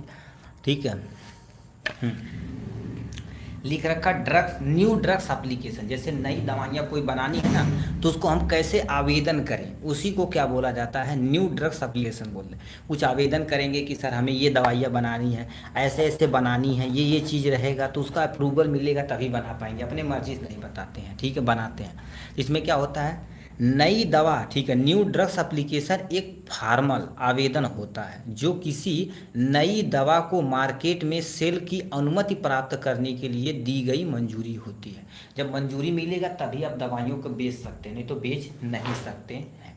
ठीक है, तो इसी को क्या बोलते हैं, न्यू ड्रग्स एप्लीकेशन बोलते हैं। कहने का मतलब सिंपल सा, जैसे फॉर एग्जांपल मान लेते कोई दवा हमें मार्केट में बेचनी है। ठीक है, मार्केट में कोई दवा बेचनी है तो एक्चुअल में कैसे हम बेचेंगे, ठीक, इसी के अनुसार हम क्या करेंगे, एक पम्पलेट बंटवाएंगे कि अच्छा ये दवाइयाँ ऐसे ऐसे होती हैं, तो उसको हम कहीं ना कहीं अप्रूवल करवाएंगे, अप्रूवल करा के तभी मार्केट में उतारेंगे, लैब टेस्ट वगैरह बहुत सारा प्रोसेस होता तब होगा।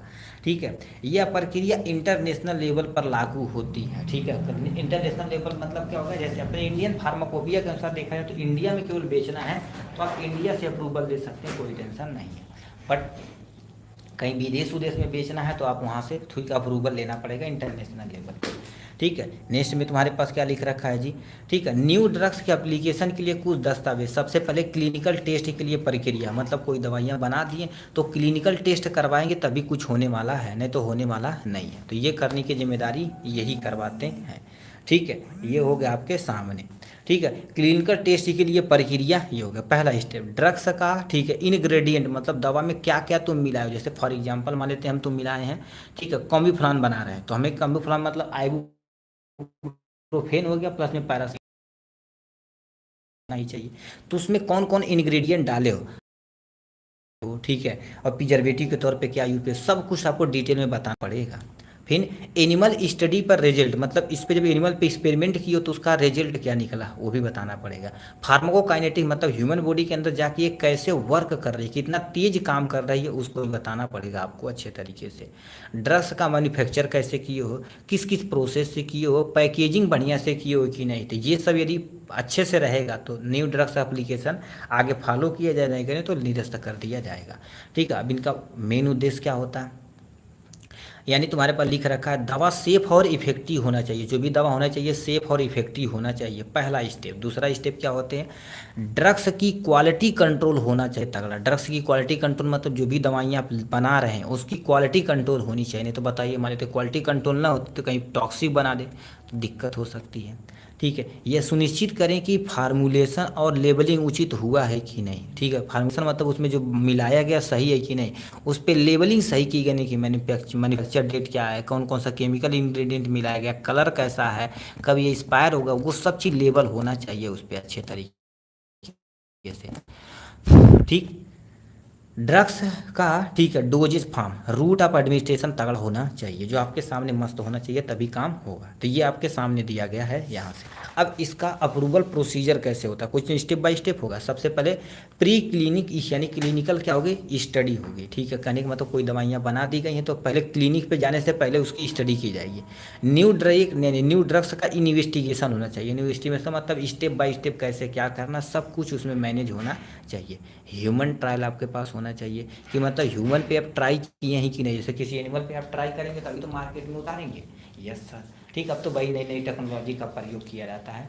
डी यानी एनडीए मतलब न्यू ड्रग्स एप्लीकेशन एक सूटेबल फाइल होना चाहिए। सूटेबल फाइल मतलब जैसे न्यू ड्रग्स बनाए तो एक फाइल आपके पास होना चाहिए कि ये दवाइयाँ ऐसे ऐसे ऐसे ऐसे हम बनाए। फॉर एग्जांपल जैसे आप डी फार्मा कंप्लीट कर लेंगे, ठीक है, तो आपके पास जैसे बायोडाटा बनवा देंगे, आपका नाम, पता, गांव, कौन कौन सा चीज़ की है, डी फार्मा की है, बीए की है, बीएससी की है, ये की है, वो की है, सब कुछ रहेगा।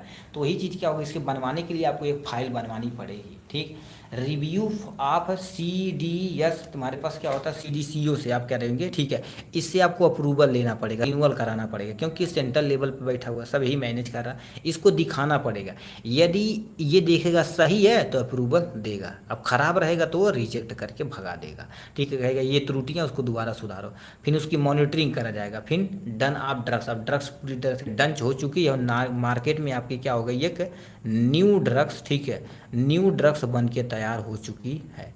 इस टेप लेवल पे होता है कोई काम।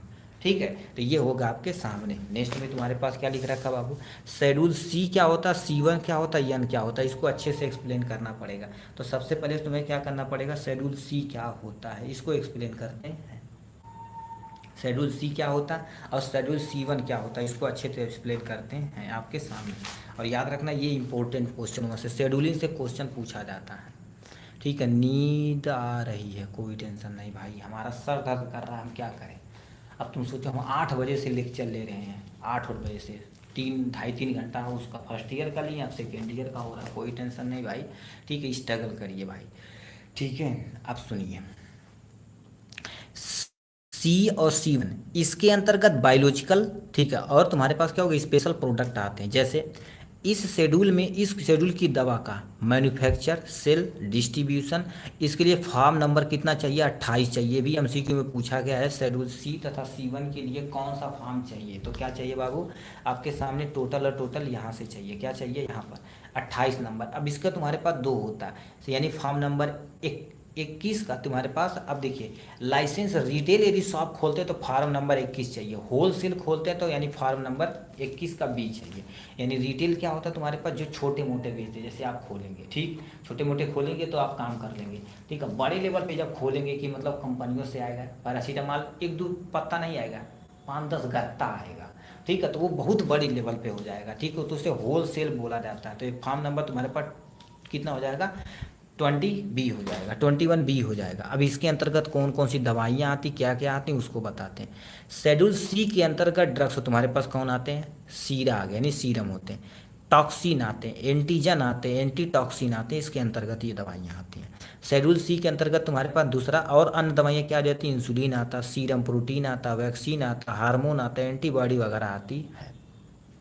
नेक्स्ट में तुम्हारे पास क्या होती है, C1 के अंतर्गत जो भी चीज़ें आती थोड़ा सा आयुर्वेदा लेवल पे चली जाती है। ठीक है, ये तुम्हारे पास क्या है, अर्गट या अर्गट से होने वाले प्रोडक्ट। ठीक है, अर्गट तुम्हारे पास ऑक्सीटोसिक प्रोसेस होता है, यदि आप फर्स्ट ईयर में पढ़े होंगे तो।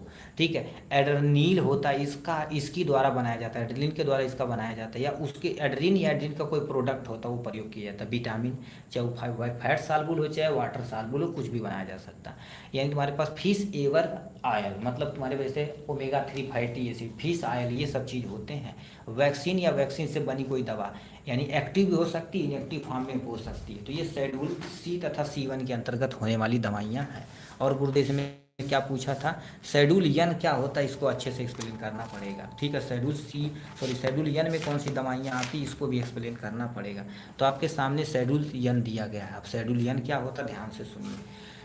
ठीक है, शेड्यूल N के अंतर्गत फार्मेसी को चलाने के लिए मिनिमम इक्विपमेंट की ज़रूरत पड़ती है। कहने का मतलब जैसे फार्मेसी चलाएंगे तो हमें काउंटर चाहिए, ठीक है, रैक चाहिए, उसके डिब्बा चाहिए, दवा बनाने के लिए बहुत सारा इक्विपमेंट चाहिए, जो वही इक्विपमेंट चाहिए उसी। शेड्यूल N इंडिया के ड्रग्स तथा कॉस्मेटिक एक्ट 1940 के तहत एक तुम्हारे पास क्या होगा, नियामक स्ट्रक्चर, जो फार्मास्यूटिकल मैन्युफैक्चर को न्यूनतम मानकों को क्या कर देता है, निर्धारित करता है कि मतलब एक्चुअल में मैन्युफैक्चर कैसे करना है। ये जैसे एग्जांपल में तुम्हारे पास क्या क्या दिया गया, ध्यान से आप सुनिए।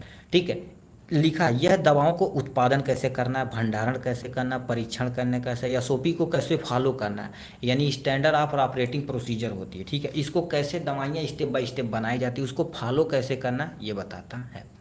यह सुनिश्चित करना चाहिए कि रक्त यानी निर्माण स्थल पर उचित स्थान है कि नहीं, मतलब जो दवाइयाँ बनाई जा रही वहाँ पर प्रॉपर जगह है कि नहीं, कंटामिनेशन का चांस नहीं होना चाहिए, वेंटिलेशन हवादार कमरा होना चाहिए, लाइट प्रॉपर होना चाहिए, क्लीनिंग की व्यवस्था होनी चाहिए। ये सब यदि रहेगा तो हमारे पास शेड्यूल N की दवाइयाँ फॉलो करवा सकते हैं। कुछ ऑपरेटर्स होते हैं, जैसे तुम्हारे पास इसका, ठीक है, आप यानी पीपेट हो गया, सीजर हो गया, वेटिंग मशीन हो गया, ऑपरेटिंग डिस्क हो गया, ये सब इसी के अंतर्गत आते हैं। तो ये तुम्हारे पास शेड्यूल N हो गया और उसका की कुछ पॉइंट हो गया आपके सामने यहाँ से। ठीक, नेक्स्ट क्वेश्चन क्या पूछा हुआ बाबू, give the offence and penalty under the narcotic and psychotic substance 1985, मतलब यदि आप ये दवाइयाँ बेचते हैं तो आपको पिलांती कितनी लगेगी, इसके बारे में आपको बताना पड़ेगा। ठीक है, अब पिलांती तो भैया इसमें तो ठीक है हो जाता है कुछ फेल मेल। ठीक, अब यहाँ से तुम्हारे पास क्या लिख रखा है, देखिए लिख रखा narcotic drugs and psychotic substance act 1985 के तहत। अब ये क्या होता है, कैसे होता है, ध्यान से सुनिए। अब होता कैसे है देखिए, ठीक है। इसमें सबसे पहले समझिए नारकोटिक तथा साइकोटिक ऐसे सबसे, जैसे मार्फिन हो गया, कोडीन हो गया। अब बताओ इसको कोई खा लेगा या वैसे भी फालतू में यदि बेचेंगे तुम्हारे तो कोई खा लेगा तो दिक्कत हो जाएगी। तो इसके लिए रूल बना दिया गया कि इस कौन कौन बेच सकता है, ठीक है, कौन कौन बेच सकता, कितनी अमाउंट में बेच सकता, वो सब निर्धारित कर दिया गया है। तो क्या लिखा रखा है, सेंट्रल गवर्नमेंट ने पुराने कानून जैसे ओपियम एक्ट 1878 और अफीम अधिनियम 1878, डेंजरस ड्रग्स एक्ट 1930 और 20 और तुम्हारे पास शेष को बहुत पहले लागू किया गया था। ठीक है, पहले इसमें लागू कर दिया गया था कि आप अफीम का खेती नहीं कर सकते, करेंगे तो आपको सरकार को ब्यौरा देना पड़ेगा। ठीक है, भारत सरकार पुराने अधिनियमों को निरस्त करके, ठीक है, निरस्त करके नारकोटिक ड्रग्स तथा साइकोटिक सब्सटेंस एक्ट 1985 पारित किया गया था, मतलब लागू कर दिया था। ठीक, अब ये एक्ट देखा जाए तो यह एक्ट कितना हुआ था, यानी 14 नवंबर 1985 को लागू किया गया था। कब, 14 नवंबर 1985 को लागू किया गया था। तो ये हो गया इसके एक्ट के बारे में। इसका एक्ट का मेन उद्देश्य क्या होता है यहाँ पर दिया गया है, तो लिखा है नारकोटिक ड्रग्स का, ठीक है, के उपयोग और कब्जे से संबंधी कानूनों को यानी संशोधित और एकत्रित करने की जिम्मेदारी इन्हीं की होती। कहने का मतलब ये इस कैटेगरी की दवा बेचेंगे तो कानून आपको क्या कर देगा, तुरंत पकड़ लेगी। ठीक है, यदि आप रूल को फॉलो नहीं करेंगे तो। नारकोटिक ड्रग्स को कंट्रोल करना, उसका डिस्ट्रीब्यूशन करना, उसका सेल करना, यूज करना, ठीक है, अब व्यवस्था स्थापित करना, सब कुछ क्या होती है, नारकोटिक ड्रग्स के अंतर्गत होती है। इंटरनेशनल, ठीक है, इंटरनेशनल इंपोर्ट पर कंट्रोल तथा चेक रेगुलेशन करना इन्हीं की जिम्मेदारी होती है। इंटरनेशनल इंपोर्ट मतलब क्या होगा, जैसे आपको कोई भी नारकोटिक तथा साइकोटिक ड्रग किसी एक देश से दूसरे देश से बेचना है या कुछ करना है या चेक करवाना, रेगुलेशन करना, सब कुछ जिम्मेदारी किसकी होती है, इसी की एक्ट के तहत होती है। अब यदि सब ये सब फॉलो नहीं करेंगे तो आपको पिलांती वगैरह कितनी लग सकती है। इस एक्ट में देखा जाए तो रूल और एक्ट का उल्लंघन करने पर आपको 10 से लेकर 20 साल की जेल हो सकती है। यदि नारकोटिक और यानी नारकोटिक ड्रग्स का अवैध आयात और निर्यात करते हैं, मतलब बेचते हैं, तो 1 से लेकर 2 लाख की फाइन लग सकती है। ठीक है, भांग हो गया, गांजा के पौधों से संबंधी उल्लंघन करते हैं, मतलब यदि आप एक तो पौधा लगाना नहीं पड़ेगा, लगाएंगे तो आपको सरकार को ब्यौरा देना पड़ेगा, तो 50,000 से लेकर यानी 50,000 जुर्माना, 5 साल जेल हो सकती है। लाइसेंस और परमिट न होने पर तभी बेचना, मान लेते तुम्हारे पास लाइसेंस नहीं तब बेच रहे हो तो 30 से यानी तुम्हारे पास 3 वर्ष की जेल हो जाएगी, प्लस में 20 यानी 10,000 क्या होगा तुम्हारे पास फाइन हो जाएगा। ठीक, तो ये सब दिक्कतें हो सकती हैं। ठीक है, तो इस तरह से देखा जाए तो हमने क्या कर दिया है, ये लॉन्ग क्वेश्चन को अच्छे से एक्सप्लेन करके आपके सामने एक्सपेरिमेंट में तोड़ दे दिया है। ठीक है, नेक्स्ट अब यहाँ पर हमारे पास जितने भी क्वेश्चन आते हैं सब शॉर्ट आते हैं। ठीक, शॉर्ट में क्या दे रखा, ध्यान से आप सुनिए। शॉर्ट में पहला क्वेश्चन क्या पूछा, give the recommendation of the drugs inquiry committee के बारे में बताना पड़ेगा। ठीक है, ड्रग्स इंक्वायरी कमेटी क्या होती है, ठीक है, अब इसको आपको अच्छे से एक्सप्लेन करना पड़ेगा। अब ये जल्दी जल्दी होगा क्योंकि शॉर्ट क्वेश्चन है। ठीक है, क्या लिख रखा है, drugs inquiry committee Indian government द्वारा 1931 में नियुक्त की गई थी। मतलब ये ड्रग्स की इंक्वायरी करेंगे कि मतलब ड्रग्स में कोई तो इम्प्योरिटी नहीं है, अशुद्धियाँ तो नहीं है, शुद्ध है कि नहीं, सही से बेच रहे हैं कि नहीं, लाइसेंस है कि नहीं, तो ये सब कुछ जानकारी को इंक्वायरी करने के लिए कमेटी बैठाई जाएगी जिसे हम ड्रग्स इंक्वायरी कमेटी बोलते हैं। ये कब की गई थी, 1931 में की गई थी। ठीक, drugs inquiry committee Aryan Chopra ji थे, मतलब इस समय उस हमारे पास क्या थे, इन्हीं ने किया गया था, इसीलिए इसे क्या बोलते हैं, DEC को चोपड़ा समिति के नाम से भी जाने जाते, उसके ये अध्यक्ष थे उस टाइम। ठीक है, इस कमेटी का मेन उद्देश्य ड्रग्स की जांच, निर्माण, आयात, वितरण, ड्रग्स का सेल आदि को कंट्रोल करना इन्हीं की जिम्मेदारी बनती है। क्या क्या था, सबसे पहले देखिए ध्यान से। ठीक है, लिख रखा है इस कमेटी का मेन उद्देश्य ड्रग्स की जांच करना, निर्यात, ठीक है, निर्माण करना, आयात करना, वितरण करना, ड्रग्स का सेल करना आदि सब कुछ कंट्रोल होता है, इसी के अंतर्गत होता है। ठीक है। डीईसी के सिफारिश मतलब इसके तुम्हारे पास कौन कौन से सिफारिश होते हैं। सबसे पहले सेंट्रल काउंसलिंग, ठीक है, सेंट्रल फार्मेसी काउंसलिंग और स्टेट फार्मेसी काउंसलिंग की स्थापना यही के द्वारा किया जाता है। ठीक है, ये करते क्या है, ये पेशावरों, ठीक है, पेशेवरों और शिक्षा प्रशिक्षण की देख रेख करनी इन्हीं की जिम्मेदारी होती है। कहने का मतलब कोई पेशावर मतलब समझते हो, जैसे कोई दवाइयाँ बना रहा है तो उससे प्रॉपर एजुकेशन है कि नहीं, उसका प्रशिक्षण करना, उसका देख रेख करना, सब कुछ जिम्मेदारी किसकी होती है, यही ड्रग्स इंक्वायरी कमेटी की होती है। रजिस्टर फार्मासिस्ट का नाम हो गया, एड्रेस हो गया, उस सबको नोट करने की जिम्मेदारी इन्हीं के अंतर्गत होती है। नेक्स्ट में तुम्हारे पास क्या लिख रखा, सेंट्रल और स्टेट में, ठीक है, सेंट्रल और स्टेट में ड्रग्स कंट्रोल सिस्टम की स्थापना करना इन्हीं की जिम्मेदारी होती है। ठीक है, ताकि अब ये करने का, ये यदि स्थापना हो गई है ताकि ड्रग्स का कोई मैन्युफैक्चर सिस्टमेटिक मैनर से करे, वितरण ईटीसी को उचित नियंत्रित करना किया जा सके, करना यानी उचित नियंत्रण रखा जा सके। रखना मतलब क्या होगा, जैसे अब दवा बना रहे हैं तो उसका मैन्युफैक्चर स्टेप बाय स्टेप कर रहे हैं कि नहीं, उसको फॉलो कराना इन्हीं की जिम्मेदारी बनती है। ठीक है, वितरण सही से हो रहा है कि नहीं, इन्हीं की जिम्मेदारी बनती है। सब कुछ यही मैनेज कहते हैं। वेल एजुकेटेड स्किल स्टाफ होने चाहिए। स्पेशलिस्ट को एक एक एक करके सेंट्रल गवर्नमेंट लेबोरेटरी की स्थापना, ठीक है, होनी चाहिए। कहने का मतलब कोई भी दवाइयाँ यदि बना दिए हैं तो आपको वो लैब में जाके अच्छे तरीके से, ठीक है, लैब में जाके अच्छे तरीके से क्या होना चाहिए, टेस्टेड होना है, तभी वो मार्केट में आएगी ड्रग्स इंक्वायरी कमेटी के तहत। ठीक है, तो ये हो गया इनके बारे में। अब नेक्स्ट क्वेश्चन क्या पूछा गया बाबू, नेक्स्ट क्वेश्चन क्या तुमसे पूछा हुआ जी, कह दिया है ड्यूटी ऑफ पीसीआई इंस्पेक्टर, यानी पीसीआई इंस्पेक्टर क्या होता है, यानी फार्मेसी काउंसलिंग ऑफ इंस्पेक्टर क्या होता है, इनके बारे में बताना पड़ेगा। अब इनकी ड्यूटी पावर वगैरह क्या होती है, ड्यूटी केवल पूछा हुआ था, बस काम खत्म हो जाएगा।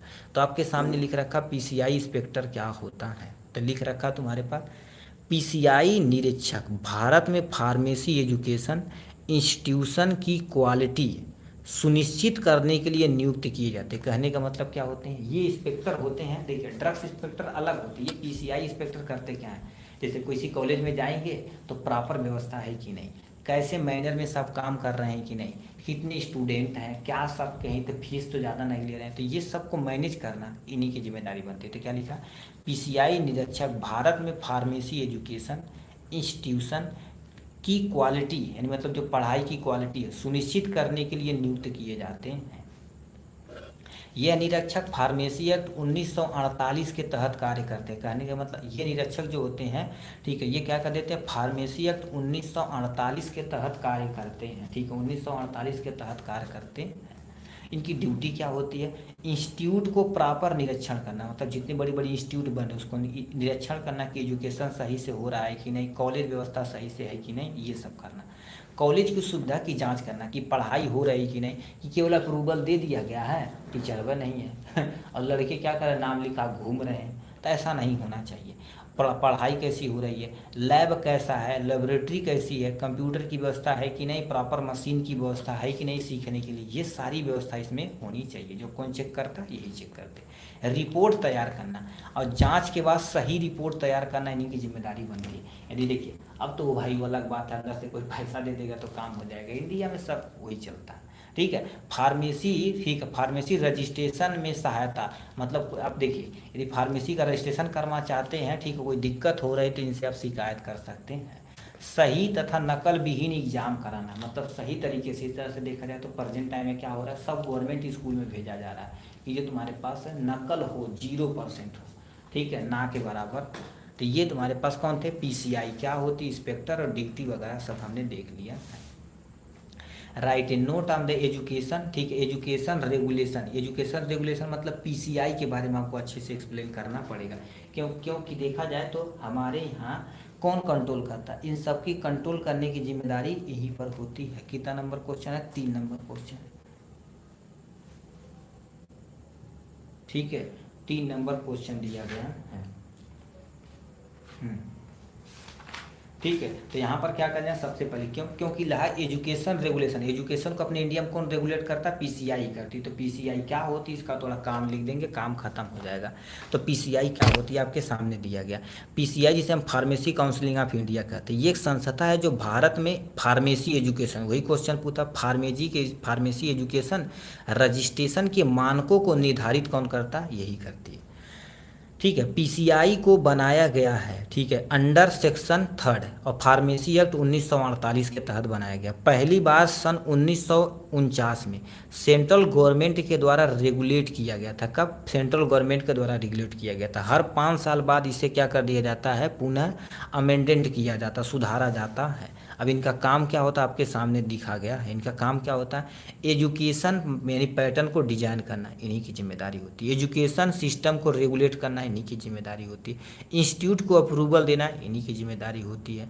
यानी फॉरेन क्वालिफिकेशन ऑफ रिकॉग्नाइजेशन, मतलब जो कोई दूसरे देश से आ रहा है पढ़ के, उसको हम क्या करेंगे, रिकॉग्नाइज करेंगे। अपन यहाँ एक एग्जाम लेंगे, ठीक है, और एग्जाम में पास हो जाएगा तो अपन यहाँ रजिस्टर्ड फार्मासिस्ट बना देंगे। ठीक, नेक्स्ट में फार्मासिस्ट का, ठीक है, फार्मासिस्ट का रजिस्ट्रेशन करना यहाँ पर किया जा सकता है। सेंट्रल रजिस्ट्रेशन ऑफ, ठीक है, फार्मासिस्ट को मेंटेन करना इन्हीं की जिम्मेदारी होती है।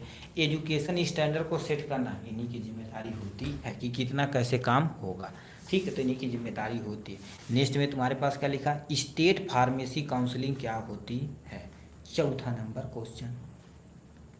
स्टेट फार्मेसी काउंसिलिंग क्या होती है, इसको अच्छे से मैनेज करना पड़ेगा आपको यहाँ से। ठीक है, स्टेट फार्मेसी काउंसिलिंग के बारे में तो ये लिख रखा है स्टेट फार्मेसी काउंसिलिंग, नाम से ही पता है स्टेट फार्मेसी काउंसिलिंग, मतलब ये स्टेट लेवल पे क्या करेंगे, काउंसलिंग कर रहे हैं कि दवाइयाँ सही से बिक रही हैं कि नहीं, फार्मासिस्ट रजिस्टर हो रहे हैं कि नहीं, ये सब चीज़ इसी के अंतर्गत आता है। तो क्या लिख रखा है, स्टेट फार्मेसी काउंसलिंग हर राज्य में होते हैं। क्या होते हैं, हर राज्य में होते हैं, जो फार्मेसी एक्ट 1948 के अंतर्गत स्थापित किए गए हैं। फार्मेसी काउंसलिंग देखा जाए तो हर एक स्टेट में होते हैं। ठीक है, इसका मुख्य कार्य क्या होता है, इनका मुख्य फंक्शन स्टेट लेवल पर यानी क्या होता है, फार्मासिस्ट का रजिस्ट्रेशन रेगुलेशन करना इन्हीं की जिम्मेदारी होती है। ठीक है, जो तुम्हारे पास फार्मासिस्ट है, यदि जितनी दुकानें खोली गई हैं डीआई से पूछ के मैनेज करेंगे कि सही से काम हो रहा है कि नहीं, ठीक है, सब रजिस्टर है कि नहीं, ये सब कुछ मैनेज इसी में काम करता है। इनका ऑब्जेक्टिव उद्देश्य क्या होता है, स्टेट लेवल पर सभी फार्मासिस्ट का रजिस्ट्रेशन करना इन्हीं का काम होता है। रिन्यूअल करना मान लेते तुम्हारे पास, क्योंकि हर साल क्या होता है, रिन्यूअल कराना पड़ता है, तो उनका रिन्यूअल कराना आपकी जिम्मेदारी बनती है। एजुकेशन प्रोग्राम को मेंटेन करना इन्हीं की जिम्मेदारी बनती है। अब कॉन्स्टिट्यूएंट मतलब इसमें गठन में कौन कौन हो सकते हैं, इलेक्टेड मेंबर होते हैं, नॉमिनेटेड मेंबर होते हैं, ईएक्स ऑफिसर मेंबर होते हैं। ठीक, नेक्स्ट में तुम्हारे पास क्या लिख रखा है, इनका काम क्या होता है, स्टेट काउंसलिंग लेवल पर निरीक्षण करना इन्हीं की जिम्मेदारी, किसकी, स्टेट फार्मेसी काउंसलिंग की होती है। रजिस्ट्रेशन के नाम हटाना, मतलब मान लेते रजिस्ट्रेशन कोई करवा लिया, सही से काम नहीं कर रहा तो उसको हटा देना इन्हीं की जिम्मेदारी बनती है। न्यू रजिस्ट्रेशन करना इन्हीं की जिम्मेदारी बनती है। लिखा मेंटेन द ऑल रजिस्टर, मतलब जितने भी तुम्हारे पास रजिस्ट्रेशन हो रहे हैं सबको मेंटेन करना इन्हीं की जिम्मेदारी बनती है। सब कुछ काम ये हो जाएगा आपके बारे में। ठीक है, तो ये फंक्शन हो जाएगा, गठन हो जाएगा, ऑब्जेक्टिव हो जाएगा, और यहाँ से सामने ऊपर लिख दिया गया है। ठीक, पाँचवा ही दिया, छठवें पे सीधे चलते हैं, छठवां काट दिया गया, सातवें चलते भाई। कंज्यूमर राइट क्या होता है, रिस्पॉन्सिबिलिटी, मतलब एक तुम्हारे पास कोई, ठीक है, कस्टमर है तो उसकी राइट, उसके लिए सही क्या, उसकी रिस्पॉन्सिबिलिटी क्या, उसको अच्छे से एक्सप्लेन करना पड़ेगा।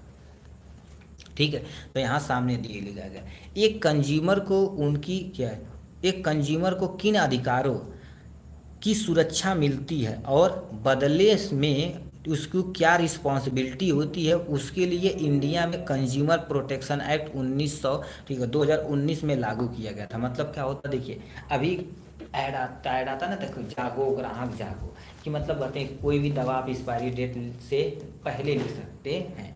ठीक है, यदि एक्सपायर है तो नहीं ले सकते, कोई बेच भी नहीं सकता है।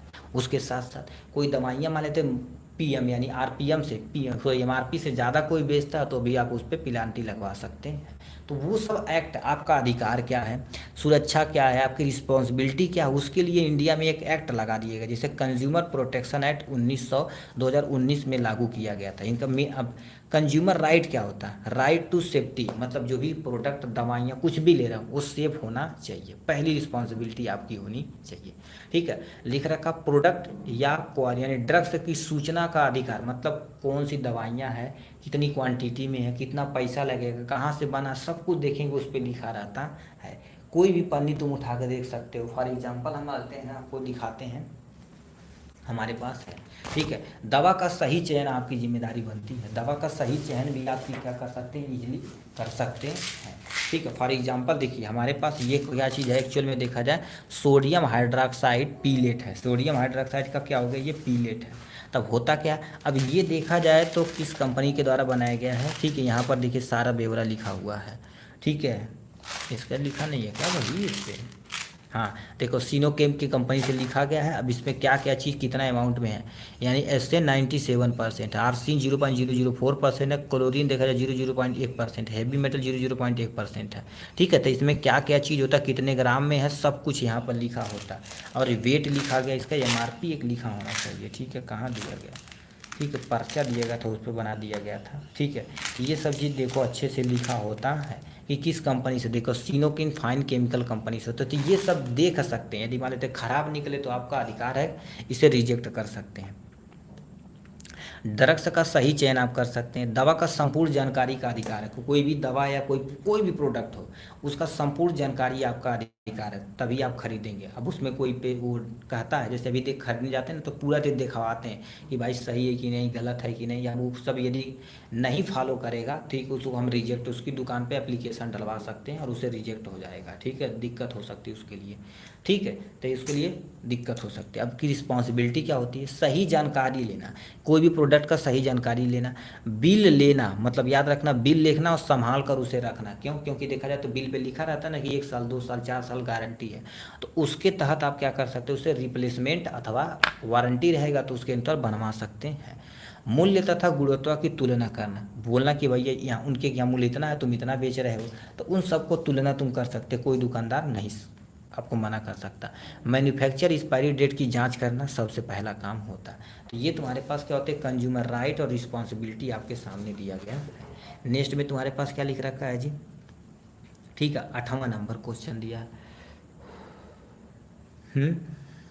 कहाँ चला गया है, ठीक है राइट है। ठीक है, यानी क्लासिफिकेशन ऑफ मेडिकल डिवाइस, इसको भी हम मेंशन कर देंगे PDF में। ठीक है, इसको आप देख लीजिएगा एक बार। ठीक है, नेक्स्ट में क्या होगा, major function of CDCO। CDCO का तुम्हें क्या करना है, मेन काम लिखना पड़ेगा। देखिए बार बार बोल रहे थे CDCO आएगा। कितने नंबर का क्वेश्चन है तुम्हारे पास, 9वां नंबर क्वेश्चन है। ठीक है, इसको भाई आप अच्छे तरीके से सुनिए। ठीक है, अच्छे से सुन लेंगे तभी आपके लिए बहुत बेनिफिट रहेगा। CDCO मतलब क्या होता है, यहाँ पर हमने फुल नेम लिख दिया। देखिए central drugs standard control organisation, CDCO बोला जाता है। तो ये क्या कर देते हैं, CDCO एक नेशनल रेगुलेटरी अथॉरिटी होती, क्या होती है, CDCO एक नेशनल, ठीक है, रेगुलेटरी अथॉरिटी होती है। यह मिनिस्ट्री, ठीक है, मिनिस्ट्री ऑफ हेल्थ डिपार्टमेंट, जिसके अंतर्गत तुम्हारे पास कितने मेंबर होते हैं, यानी 379 मेंबर होते हैं। कितने, 379 मेंबर होते हैं। CDCO एक संस्था होती है जो नेशनल तथा इंटरनेशनल लेवल पर दवा की क्वालिटी को कंट्रोल करने की जिम्मेदारी करते हैं। कहने का मतलब क्या होता है, CDCO, ठीक है, एक संस्था होती है जो नेशनल तथा इंटरनेशनल लेवल पे दवा की क्वालिटी को कंट्रोल करने की जिम्मेदारी इनकी होती है। ठीक, अब क्या कर देते हैं, अभी होता देखिए नाम से ही पता, सेंट्रल लेवल पे दवा की स्टैंडर्ड कहते हैं बढ़िया स्टैंडर्ड क्वालिटी का कपड़ा ले बड़ा। तो उसी तरह से ड्रग्स की जो तुम्हारे पास है क्वालिटी स्टैंडर्ड होना चाहिए, उसको कंट्रोल करते हैं। नेशनल तथा इंटरनेशनल लेवल पे सब कंट्रोल करने की जिम्मेदारी इन्हीं की होती है। इस ऑर्गेनाइजेशन को इन ऑर्गेनाइजेशन में काम करने के लिए दवा के रिलेटेड विशेष सलाह प्रदान की जाती है। ठीक है, CDCO और राज्य विनायक, ठीक है, राज्य नियामक मिलाकर दवा, रक्त प्रोडक्ट, ठीक है, यानी उत्पाद, टीका जो तुम्हारे पास होता है वैक्सीन, सीरा के लिए लाइसेंस प्रदान करते हैं। मतलब कहने का मतलब जब आपको दवा लेना है तो डीआई के पास जाएंगे, डीआई क्या करेगा, इससे पूछेगा तभी अप्रूवल करेगा, ठीक है, तब काम होगा। ठीक है, अब इनका काम क्या होता है, या पॉलिसी को प्रोसीजर करने की बनाते हैं, पॉलिसी लिखा, पॉलिसी तथा प्रोसीजर करने के लिए बहुत सारे, जैसे ड्रग्स होगा, कॉस्मेटिक एक्ट, रूल वगैरह, कैसे प्रोसीजर करना है, कैसे काम करना, सब कुछ जिम्मेदारी इन्हीं की होती है। यह दवा, ठीक है, लिखा है तुम्हारे पास, ठीक है, दवा, कॉस्मेटिक तथा अन्य प्रोडक्ट को स्टैंडर्ड को सेट करना, कि मतलब दवा का स्टैंडर्ड लेवल कितना होना चाहिए, उसको सेट करने की जिम्मेदारी इन्हीं की होती है। ठीक है, ये हो जाएगा इनके बारे में। ठीक, अब क्या लिख रखा है नेक्स्ट में तुम्हारे पास, क्या बोल दिया बाबू, ठीक है, दवा हो गया, कॉस्मेटिक तथा अन्य प्रोडक्ट का स्टैंडर्ड सेट करना ही करते हैं, दवा का इंपोर्ट तथा एक्सपोर्ट और अप्रूवल करना, कंट्रोल करना इन्हीं की जिम्मेदारी बनती है। टेस्ट और लाइसेंस कर, यानी जो तुम्हारे पास दवाइयाँ दी गई उसको लाइसेंस को टेस्ट करना, सही से काम कर रहे हैं कि नहीं, ये सब कुछ इसी के अंतर्गत होता है। तो इनका ये मेन सब कार्य होता है। नेक्स्ट क्वेश्चन क्या पूछा हुआ, एक बार कंफर्म कर देना ब्रदर्स, आवाज़ प्रॉपर जा रही है कि नहीं। ठीक है, यस आर नो में एक बार बता देना। ठीक है, 10वां नंबर क्वेश्चन, इसको भी हम यहाँ पर देखिए, ये भी हॉस्पिटल से रिलेटेड क्वेश्चन है। बायोमेडिकल वेस्टेज प्रोडक्ट प्रोसीजर क्या होता है, इसको आपको मेंशन कर दिया जाएगा पीडीएफ में। ठीक है, explain medical termination of pregnancy act 1971, ये देखा जाए तो इम्पोर्टेंट नहीं, महा इम्पोर्टेंट क्वेश्चन में से एक है। ठीक है, medical termination of pregnancy act 1972, मतलब कोई फीमेल चाहती है कि अपना एबॉर्शन कराने के लिए, तो कितना तुम्हारे पास क्या चीज़ है उसको एक्सप्लेन करना पड़ेगा अच्छे तरीके से। 11वां नंबर, ठीक है, ये इम्पोर्टेंट क्वेश्चनों में से एक है।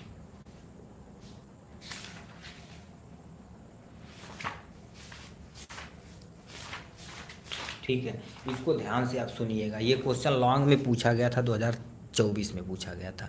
ठीक है, medical termination of pregnancy act 1971, तुम पहले समझ दो, कोई फीमेल, ठीक है, प्रेग्नेंट हो गए, अब उसको उस बच्चे को नहीं रखना है तो अपने शरीर से क्या करेगी, एबॉर्शन करवा लेगी, कि दवा खा के बाहर निकाल देगी। तो जो बाहर निकाला जाता है उसी को टर्मिनेशन बोला जाता है। तो इसके लिए क्या क्या रूल लगाया गया, कितना कितना स्टेप में हो गया, तो देखेंगे अभी, नहीं तो कितने लोग होते हैं ना, जांच करवा लेते हैं, किसका बोलते हैं, ठीक है, ड्रग्स से जब उससे जांच करवाते हैं, क्या बोला जाता है जी, ठीक, अल्ट्रासाउंड करवा लेते हैं। देखेंगे अल्ट्रासाउंड पे लिखा रहता है ना, साफ साफ लिखा रहता है, भ्रूण का जांच करवाना कानूनन अपराध है। ठीक है, तो उससे दिक्कत हो सकती। गर्भ समापन चिकित्सा अधिनियम 1971 भारत में सुरक्षित और, ठीक है, कानूनी तरीके से गर्भ में समापन, ठीक है, की अनुमति देने के लिए बनाया गया था। मतलब गर्भ को समाप्त करना, उसके लिए एक अनुमति लगाया गया जो इस एक्ट के तहत काम करते हैं। यह अधिनियम जम्मू कश्मीर को छोड़कर भारत के सभी राज्यों में लागू किया जाता है। क्यों? क्योंकि उस समय ये तुम्हारे पास थोड़ा सा दिक्कत में था। इनका मेन उद्देश्य क्या होता, अनसेफ एबॉर्शन और मात्र मत जो मम्मी मर जाती थी उनको असुरक्षित तथा गर्भपात को रोकने के लिए किया गया था। मतलब बहुत सारे लोग होते हैं ना, तुम्हारे पास देखा जाए तो मात्र मृत्यु, ठीक है, जो मदर देखा जाए तो मर जाती थी, ठीक है, क्यों? क्योंकि जब लास्ट स्टेज पे कराएंगे तो बहुत सारा केस हमने ये देखा है भाई, डेथ हो जाती है, ब्लीडिंग बड़ी तगड़ी होती है जब एबॉर्शन करवाते हैं, तो उससे दिक्कतें हो जा सकती हैं। एबॉर्शन सर्विस को लीगल बनाना, ठीक है, एबॉर्शन सर्विस को लीगल, देखा जाए बहुत सारे लोग क्या अनलीगल काम करते हैं, तो उसको लीगल बनाने की जिम्मेदारी होती है। लिखा, वोमेन को सेफ तथा गर्भपात, ठीक है, सेवाओं तक पहुँच को बढ़ावा देना इन्हीं की जिम्मेदारी बनती है। यह मेडिकल बिजनेस को, ठीक है, ये मेडिकल बिजनेस को सुरक्षा प्रदान करना, ठीक है, जिससे, ठीक है, जिन्हें अन्यथा लिख रखा, अन्यथा लिखा इंडियन पैनल कोड, यानी section, Indian panel code section के अंदर तुम्हारे पास कितना 315 316 के तहत दंडित किया जाएगा। कहने का मतलब बहुत सारे लोग इसका बिजनेस बना लिए हैं कि अल्ट्रासाउंड यदि करवाएंगे, आपका ये भ्रूण जांच होगा तो 5,000 8,000 10,000 6,000 इतना लेंगे, तो बिजनेस बना दिया गया। और बहुत सारे लोग होते हैं कि हॉस्पिटल में एबॉर्शन कराओगे, ठीक है, हॉस्पिटल में एबॉर्शन कराओगे तो आपको इतना पैसा देना पड़ेगा, तो उसके लिए यहाँ पर सेक्शन लगाएगा 19, यानी कितना 315 316 के तहत आपको दंडित किया जाएगा, जिससे आप दिक्कत में आ सकते हैं। ठीक, condition to termination pregnancy allow, कौन कौन सा कंडीशन है, ये वुमेन के, ठीक है, औरत की, ठीक है, एबॉर्शन करा सकती है, जिससे, ठीक है, जिससे वुमेन को, ठीक है, यानी औरतों को फिजिकल मेंटल हेल्थ में रिस्क हो, तब करा सकती है जैसे उसके पेट में बच्चा है तो उसका हेल्थ सही से नहीं, ठीक है, ठीक से हेल्थ ही सही से नहीं है, मेंटल कोई प्रॉब्लम है या कोई रिस्क है तो उसको दिक्कत आ सकती है बाद में, तब एबॉर्शन करा सकती है कोई भी फीमेल। यदि माँ के पेट में बच्चा की बॉडी सही से नहीं फार्म हुई है, मतलब उसके पेट में बच्चा है बट सही से उसका फार्मेशन नहीं हो रहा, खराब हो रखा है, ठीक है, कई कारण बाद किसी के लूज लंगड़ पैदा हो जाते हैं ना, तो उसको पहले डिटेक्ट करके खराब से एबॉर्शन करा सकते हैं।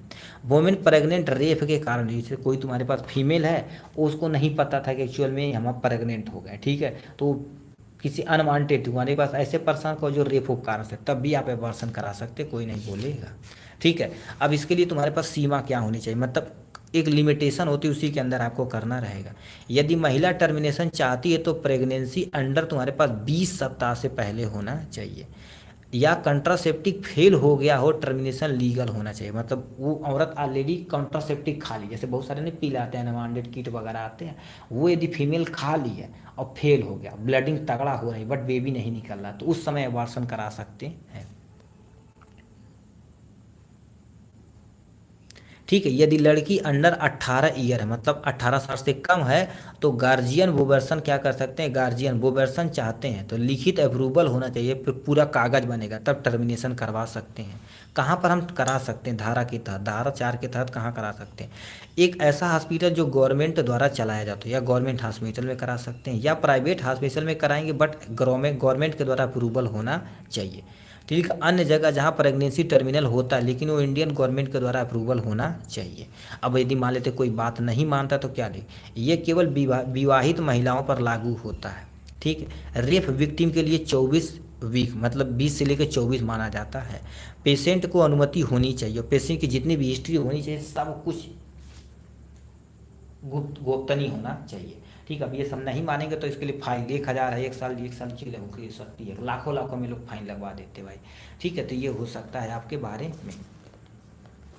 नेक्स्ट में क्या तुमसे पूछा है जी, general requirement of the blood bank, blood bank के लिए जनरल रिक्वायरमेंट आपको पास क्या होना चाहिए, 12 नंबर पेज दिया गया, ठीक है। कोई मान लीजिए ब्लड बैंक खोलते हैं तो आपको जनरल रिक्वायरमेंट क्या क्या चीज़ होनी चाहिए, तो आपके सामने ये लिखा गया है,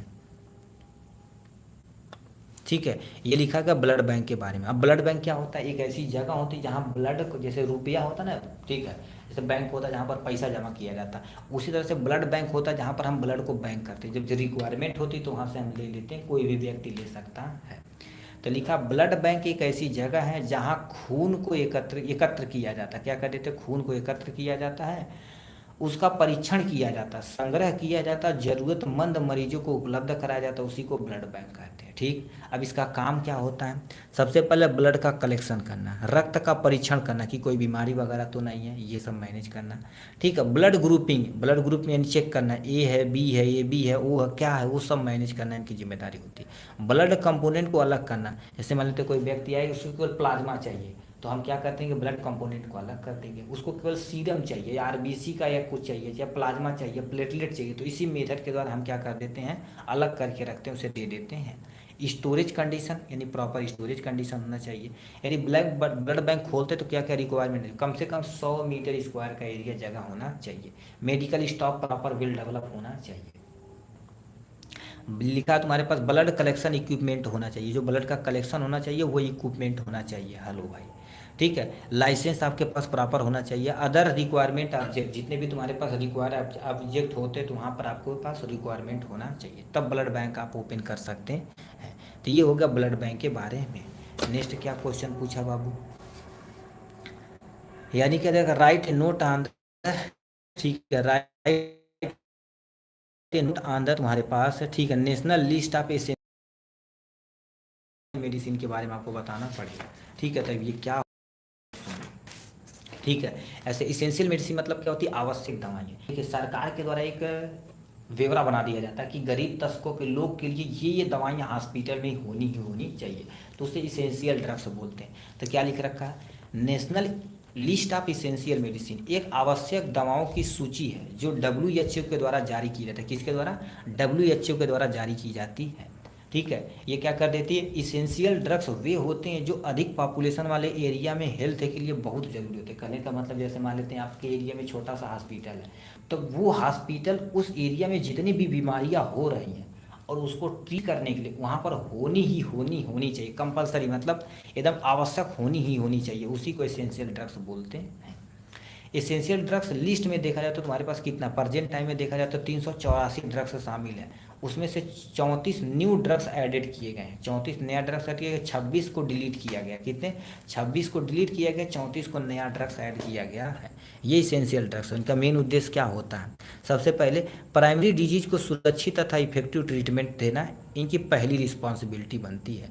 ठीक है। रेशनल ड्रग्स का उपयोग की बढ़ावा देना, मतलब जितने भी तुम्हारे पास रेशनल ड्रग्स होती हैं उसके उपयोग को बढ़ावा देना इन्हीं की जिम्मेदारी बनती है।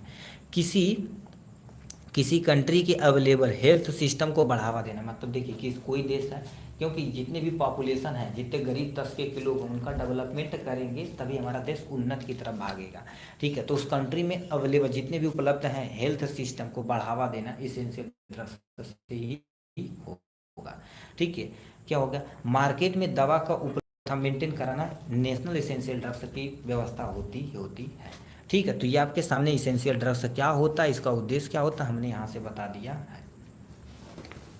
नेक्स्ट गुरुदेव क्या पूछा, पॉइजन क्या होता है, पॉइजन की लिस्टिंग क्या होती है, इसको अच्छे तरीके से तुम्हें एक्सप्लेन कर देना है। ठीक है। यानी पॉइजन पहले बताना पड़ेगा, पॉइजन क्या होता है। ठीक है। और इसके लिए एक एक्ट चलाया गया जिसे पॉइजन एक्ट बोलते हैं। तो यहाँ पर सबसे पहले समझते हैं पॉइजन एक्ट वगैरह क्या होती है। पहले पॉइजन एक खराब पदार्थ होता है। ठीक है। बहुत महत्वपूर्ण खराब पदार्थ होता है। ठीक है। क्यों, क्योंकि आदमी को कोई खा ले, ठीक है, तो उसकी डेथ पक्की हो जाती कभी कभी। ठीक है। यदि अब इसमें क्या करते हैं, पॉइजन को आयात निर्यात सेल आदि को मेंटेन करने, ठीक है, मेंटेन करने के लिए तुम्हारे पास 3 सितंबर 1919 में पॉइजन एक्ट लाया गया था। कौन सा एक्ट लाया गया था, एक्चुअली पॉइजन एक्ट लाया गया था।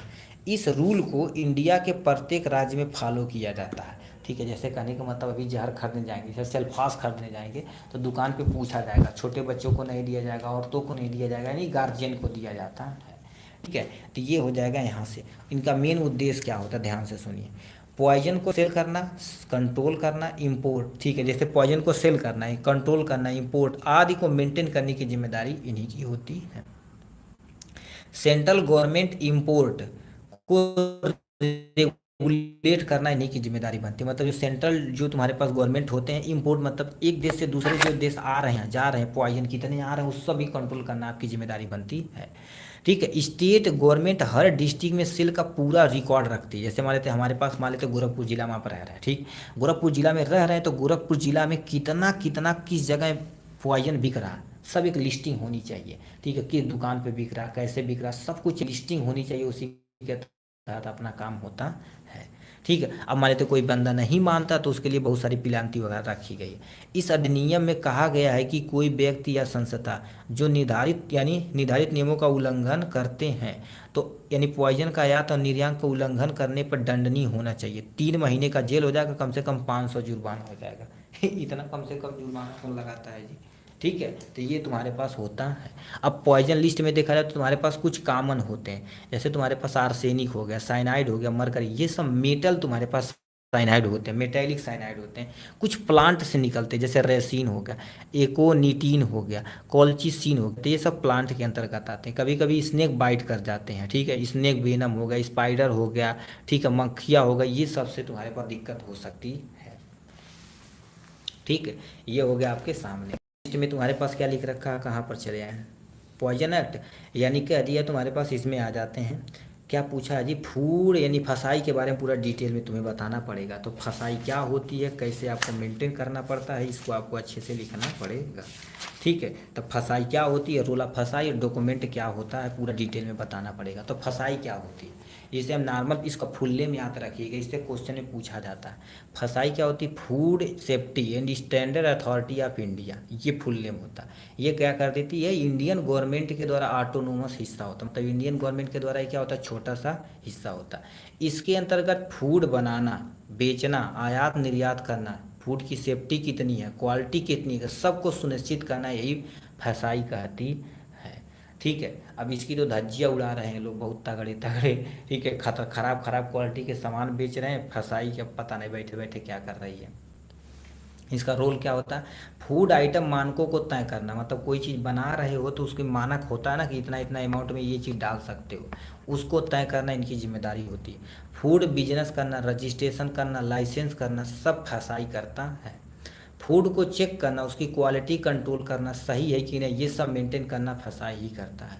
फूड सेफ्टी रूल को लागू करना इन्हीं के काम होता है। फूड सेफ्टी को रूल मतलब फूड को कैसे सेव करना है, ठीक है, रोड पे बेच रहे हैं तब कोई भी फूड आइटम तो उसमें क्या रूल रेगुलेशन होना चाहिए, सब कुछ को मेंटेन करने की जिम्मेदारी यही फसाई होती है।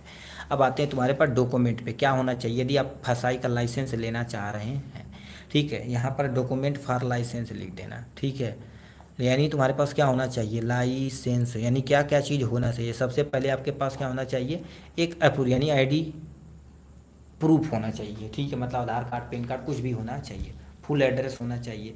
बिजनेस एड्रेस मतलब तुम कहाँ बिजनेस कर रहे हो, ठीक है, उसका पूरा, क्योंकि जांच करने जाएंगे किस नाम से तुम खोल रहे हो कंपनी वगैरह, तो उसका भी होना चाहिए, ठीक। उसके बाद तुम्हारे पास प्रॉपर फोटो होना चाहिए, एक डिक्लेरेशन फॉर्म होना चाहिए, तब जब आपका काम होगा तो उस पर आपको एक रजिस्ट्रेशन नंबर दिया जाएगा। देखेंगे फसाई नंबर होता है हर एक आइटम पे, ठीक है। अब यहाँ पर कोई फूड आइटम है कि नहीं है, पार्ले उर्ले रहेगा सब पे फसाई आइटम होता है, ठीक है, उस पर लिखा रहता है, यहाँ पर है या नहीं, ठीक है। ये हो गया फसाई के बारे में। नेक्स्ट तुम्हारे पास क्या होगा, ठीक है, फूड स्टोरेज तो काट देते हैं, एक्सप्लेन दैट, ठीक है, price control, drugs and price control are यानी ऑर्डर होता है जिसे डीपीसीओ बोलते हैं, 2013 के तहत काम किया जाता है। तो इसको अच्छे से तुम्हें क्या कर देना है, काम कर देना है। कितना नंबर क्वेश्चन है, 17 नंबर क्वेश्चन है, ठीक है, 10 यानी 17 नंबर क्वेश्चन है। क्या पूछा है जी ये, अच्छा इसके बारे में पूछा हुआ, चलो इसको एक देश वगैरह बता देते हैं अच्छे तरीके से, प्लस में इसमें क्या पूछा हुआ हरे राम हरे कृष्णा, ठीक है, इनके बारे में बताना पड़ेगा। चलो ये इसके सामने दिया गया है, तो क्या रखा बाबू, प्राइस कंट्रोल आर्डर 2013। अब ये क्या होते हैं, कोई भी दवाइयाँ बेच रहे हैं तो उसका प्राइस कितना मानक होना चाहिए, ठीक है, कहीं आप ज़्यादा तो नहीं ले रहे हैं, तो ये सब मानक होना चाहिए। तो ड्रग्स प्राइस कंट्रोल आर्डर 2013 के तहत क्या कहता है, इंडियन गवर्नमेंट द्वारा इसेंशियल वस्तु अधिनियम 1955 की धारा 3 के तहत डीपीसीओ जारी किया गया था। मतलब ये इसका फुल नेम आप पहले बता दिए, डीपीसीओ के द्वारा जारी किया गया था कि ड्रग्स को कैसे प्राइस उस पर कंट्रोल करना, कि महंगा नहीं करना है, ठीक है। इनका मेन उद्देश्य क्या था, आवश्यक दवाओं की कीमतों को नियंत्रित करना, इन्हें पुअर पर्सन के लिए सस्ती हो सके। जो इसेंशियल ड्रग्स बताए नहीं हैं, इसेंशियल ड्रग्स को क्या करना, मेंटेन करना और उसको अच्छे तरीके से मैनेज करके देखने का काम जिम्मेदारी इन्हीं की होती है। इसे लागू करने की जिम्मेदारी national drugs price control order के द्वारा की जाती है। मतलब यही की जाती है, जो तुम्हारे पास नेशनल ड्रग्स प्राइस कंट्रोल, ये एक लेवल पे होता है कि नेशनल लेवल की प्राइस आप बढ़ा नहीं सकते हैं, यदि प्राइस को घटा रहे हैं तो क्वालिटी भी नहीं वो क्वालिटी भी मेंटेन होनी चाहिए, ठीक है। अब इनका मेन उद्देश्य क्या होता है, सबसे पहले इसेंशियल ड्रग्स की सूची पर आधारित प्राइस को नियंत्रित करना, मतलब जो भी तुम्हारे पास आवश्यक दवाइयाँ हैं उसको तो प्राइस नियंत्रित करना, क्योंकि गरीब तबके को लोग भी इसे खरीद सकें, ठीक है। मार्केट आधारित प्राइस निर्धारित करना, मतलब जितने भी तुम्हारे पास मार्केट आधारित प्राइस हैं, ठीक है, मार्केट आधारित प्राइस मतलब जो तुम्हारे पास होते हैं, ठीक है, कि मार्केट में होना ही होना चाहिए सभी जगह, कि नहीं कोई और कुछ बेच रहा है कोई और बेच रहा है, ऐसा नहीं होना चाहिए। लिखा, ये सभी ब्रांड दवाओं को तय किया जाता, मतलब जितनी भी ब्रांड दवाइयाँ होती हैं वो फिक्स प्राइस होती हैं। नॉन शेड्यूल मतलब ऐसी जो तुम्हारे पास शेड्यूलिंग के अंतर्गत नहीं आती हैं, ठीक है, यानी नॉन शेड्यूल दवाओं की प्राइस का एनुअल 10% क्या होगी, वृद्धि होनी चाहिए। मतलब जो तुम्हारी ब्रांड दवाइयाँ होती हैं उनका यदि प्राइस बढ़ा रहे हो तो हर साल 10% बढ़ा सकते हो, क्यों, क्योंकि महंगाइयाँ बढ़ रही हैं सारी चीज़ें। एमआरपी से अधिक दाम पर नहीं बेच सकते हैं। कोई दवा बाजार में आने से पहले टेस्ट सैंपलिंग होना जरूरी होता है। दवाई यानी दवा की क्वालिटी क्या होनी चाहिए, बेटर होनी चाहिए, तो यही प्राइस कंट्रोल करते हैं। मैथिली बात, प्राइस के साथ साथ उसकी क्वालिटी कैसी, सेफ है कि नहीं, ये सब कुछ को मैनेज करना इन्हीं की जिम्मेदारी बनती है, ठीक है। ये हो जाएगा यहाँ से। लास्ट एंड फाइनल क्वेश्चन क्या पूछा बाबू, मैजिक रेमेडीज क्या होती है, और याद रखना ये वाला क्वेश्चन पूछा जाता है, मैजिक रेमेडीज क्या होती है, ठीक है, ये आपके सामने मैजिक रेमेडीज होता है। अब मैजिक रेमेडीज क्या होता है, जैसे अभी रोड के किनारे बहुत सारे देखे होंगे, ठीक है, बहुत सारे देखे होंगे, और दीवारों पर देखेंगे हकीम उस्मानी, गुप्त रोग मिले, ये रोग मिले, तो वो सब क्या कर देते हैं, यही मैजिक रेमेडीज करते हैं। वो सब दावा करते हैं कि हमारे यहाँ दवाइयाँ लेंगे तो इतने दिन में फिट ही आ जाएंगे, उसी को मैजिक रेमेडीज बोलते हैं। तो क्या लिखा है, इंडिया में अक्सर यह देखा जाता है कि कुछ लोग जादुई उपचार जैसे कवच हो गया, मंत्र हो गया, ताबीज हो गया, भस्म आदि बेच रहे हैं, और यह भी ठीक है, यह और वह किसी भी डिजीज के उपचार करने का दावा करते हैं, उसे मैजिक रेमेडीज बोलते हैं। उसे क्या बोलते हैं, एक्चुअल में रियल में मैजिक रेमेडीज बोला जाता है। ठीक है, इनका मेन उद्देश्य क्या होता है, मैजिक रेमेडीज को मुख्य रूप से निर्दोष लोगों पर अप्लाई किया जाता है, और वे ठीक है अपना पैसा, समय, स्वास्थ्य दो तीनों खराब करते हैं। मतलब जो गरीब तबके के लोग होते हैं वही सब इसमें फंसते हैं भाई।